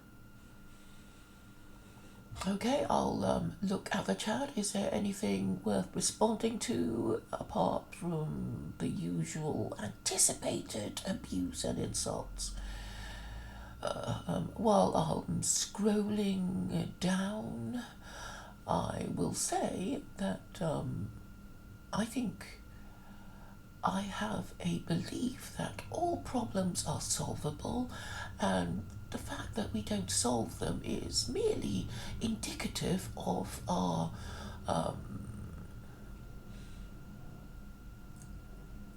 sin, because we don't want to give up certain sins. That's why we don't avail ourselves of the most obvious solution. What are the 7 deadly sins?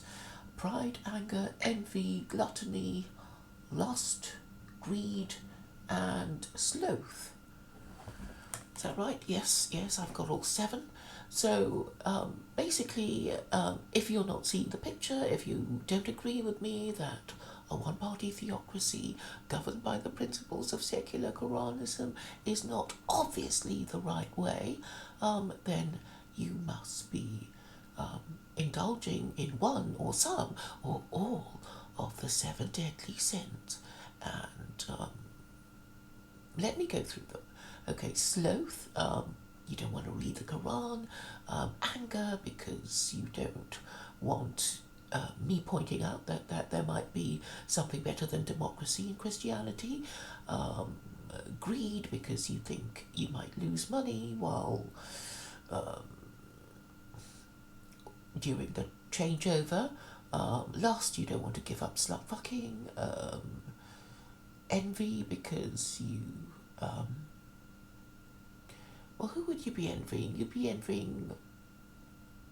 Okay, because of your envy of those who have more money and more power than you, you don't want to think that you have anything, that anything productive will come of you trying to engage with them. 2 more. Gluttony? Well, not sure. And what's the final one? Anybody listening? Okay, let me see. Greed, gluttony, sloth, anger. Oh, pride. Yeah, pride would be the same. Or have I done pride? Anyway, you get the idea. So, that's why you can't see straight. That's why you can't think straight. And I think that there are probably a few things like, fear of being ostracized by your associates who maybe don't want to acknowledge the truth. So, and of course, you want to be in your group, and your group is the alt-right, and the alt-right feel they are morally obliged to hate Jews, hate Muslims, hate non-whites, and they can't give up those beliefs, because without those beliefs, they're gonna break up as a group. So, that's why. Well, actually, it was only recently that a white nationalist was saying, well, we're so broken up that whiteness is the only thing that unites us now. That's the only thing we can agree on. Our whiteness, the fact that we're white. So, yeah, those would be my final words. Religion.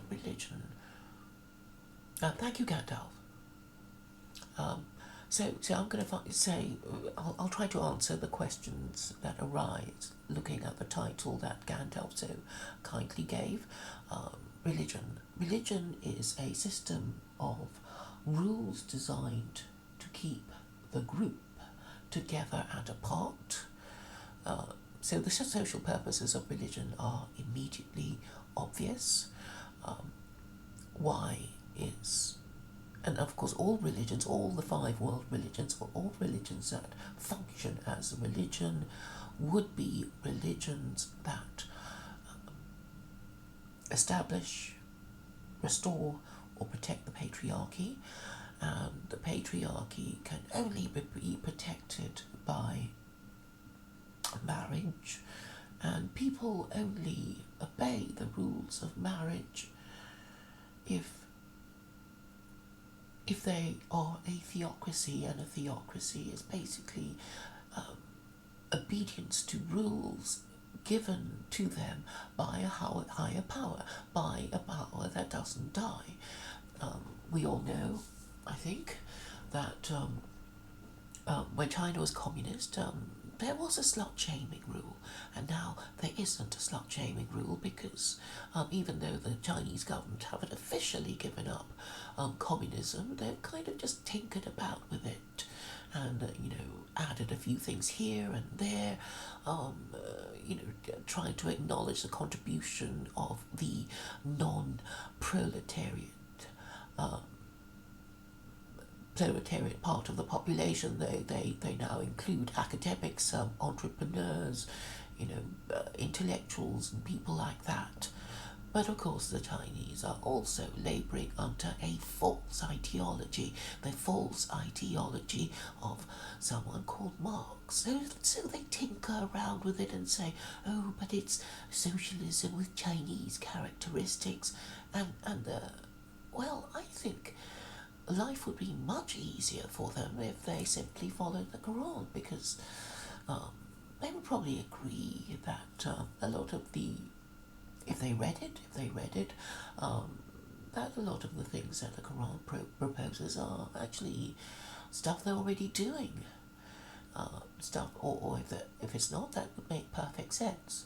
And of course, the fact that it's supposed to come from God will give those laws, or that body of laws, additional authority.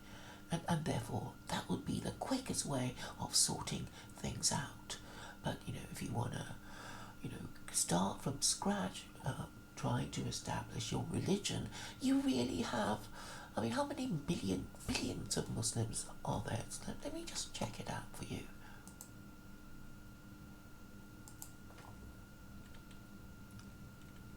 Muslims number.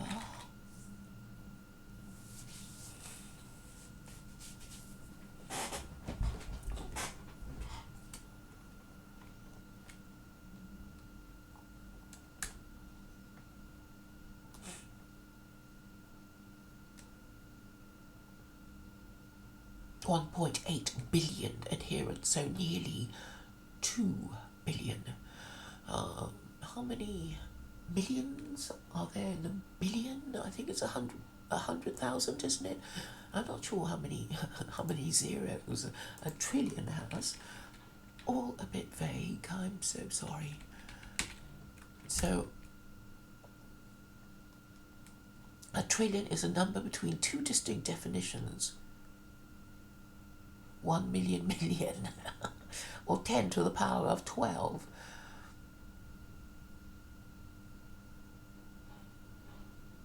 Okay, how many millions is a trillion? A trillion can be thought of as a million millions. All right. Is zillion a real number?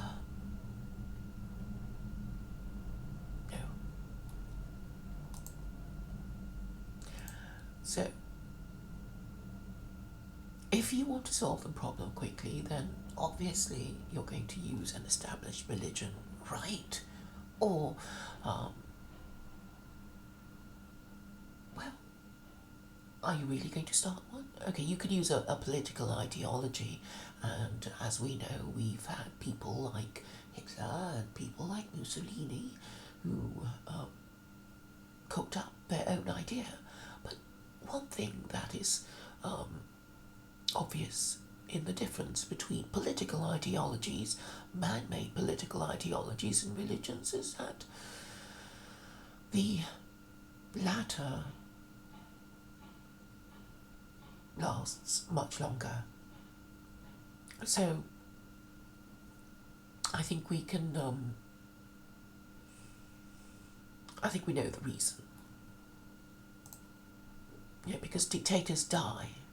That is the unfortunate thing. And of course, there will always be a problem. Even though the deceased dictator was, wonderful, one day he's going to die.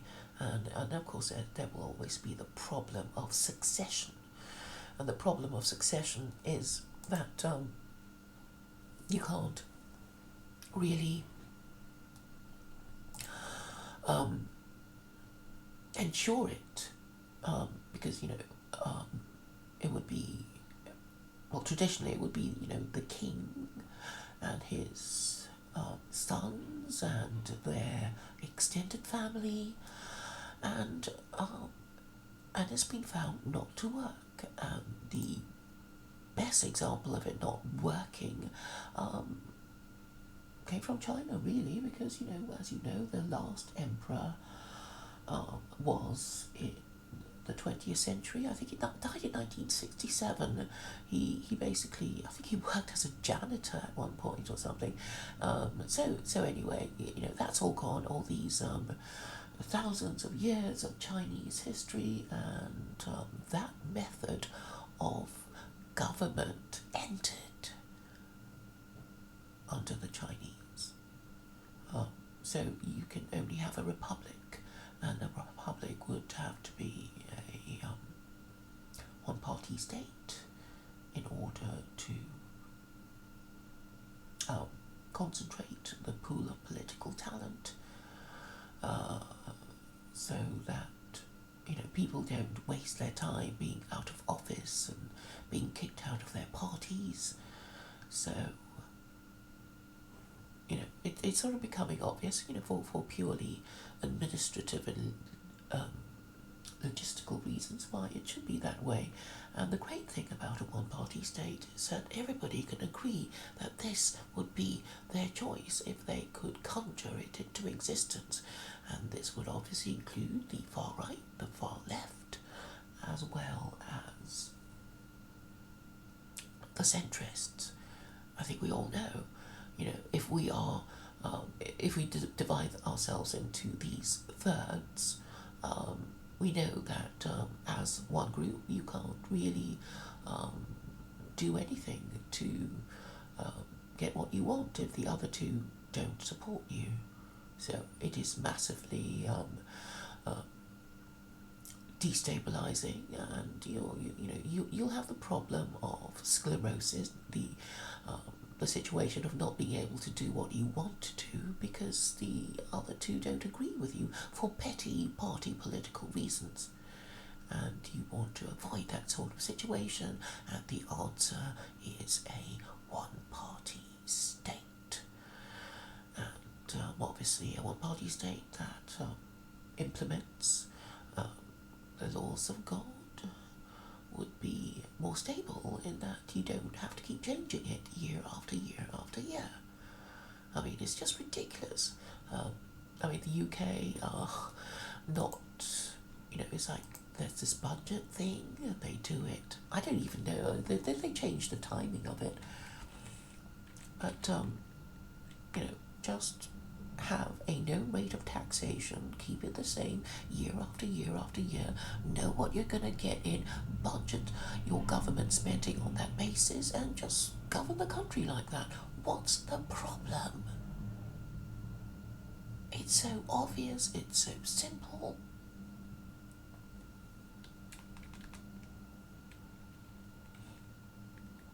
I was going to look something up and I've forgotten what it was. So yes, if you want laws that don't keep changing, then the obvious answer is a theocracy. And then of course people will be squealing about what? What will they be squealing about? Stability, low crime, stable families?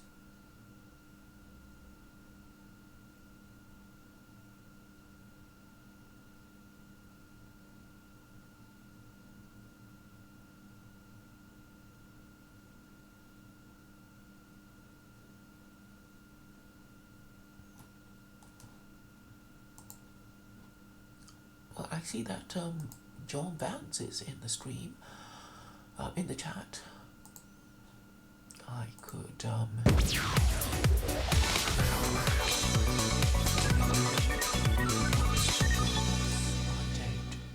We've given away televisions and refrigerators and pajamas and free trips, and just the very idea of giving away a whole car to somebody. I just think that's just one of the most incredible moments ever.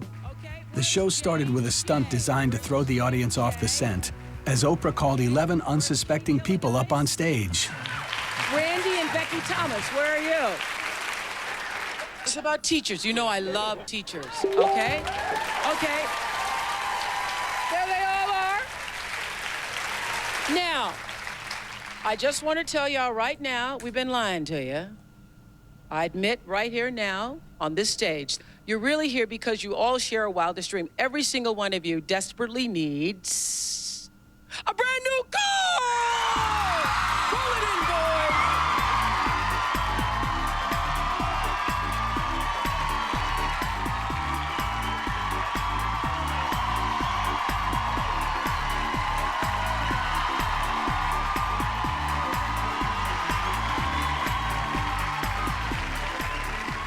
The audience thinks it's over, but Oprah's just getting started.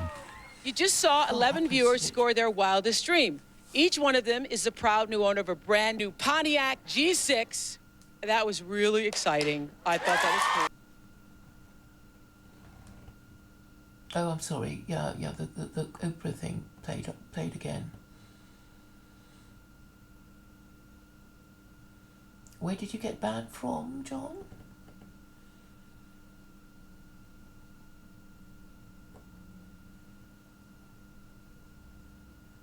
Where did you get banned?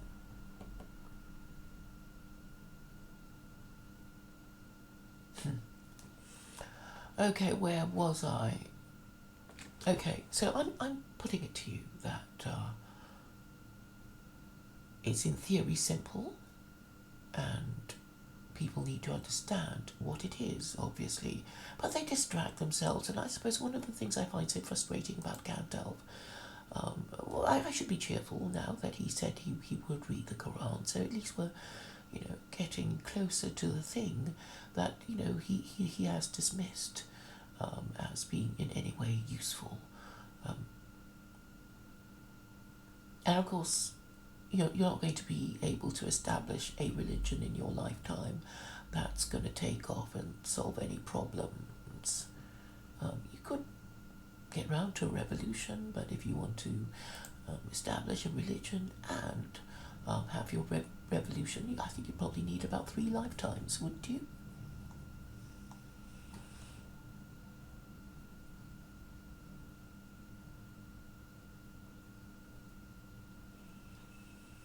Okay, I guess John isn't coming on, and I should end the stream. I suppose it's just logical for me to end it at this point after having explained to you that the distinction between religion and politics is a distinction without a difference. Obviously, we need our rules to encourage a certain kind of behavior in order to keep our society, our nation, our empire, our civilization in existence, and if we can't even do that, then obviously our religion has failed, and it's time to find a new one, and that will also change our politics for the better, hopefully. So thank you all for listening.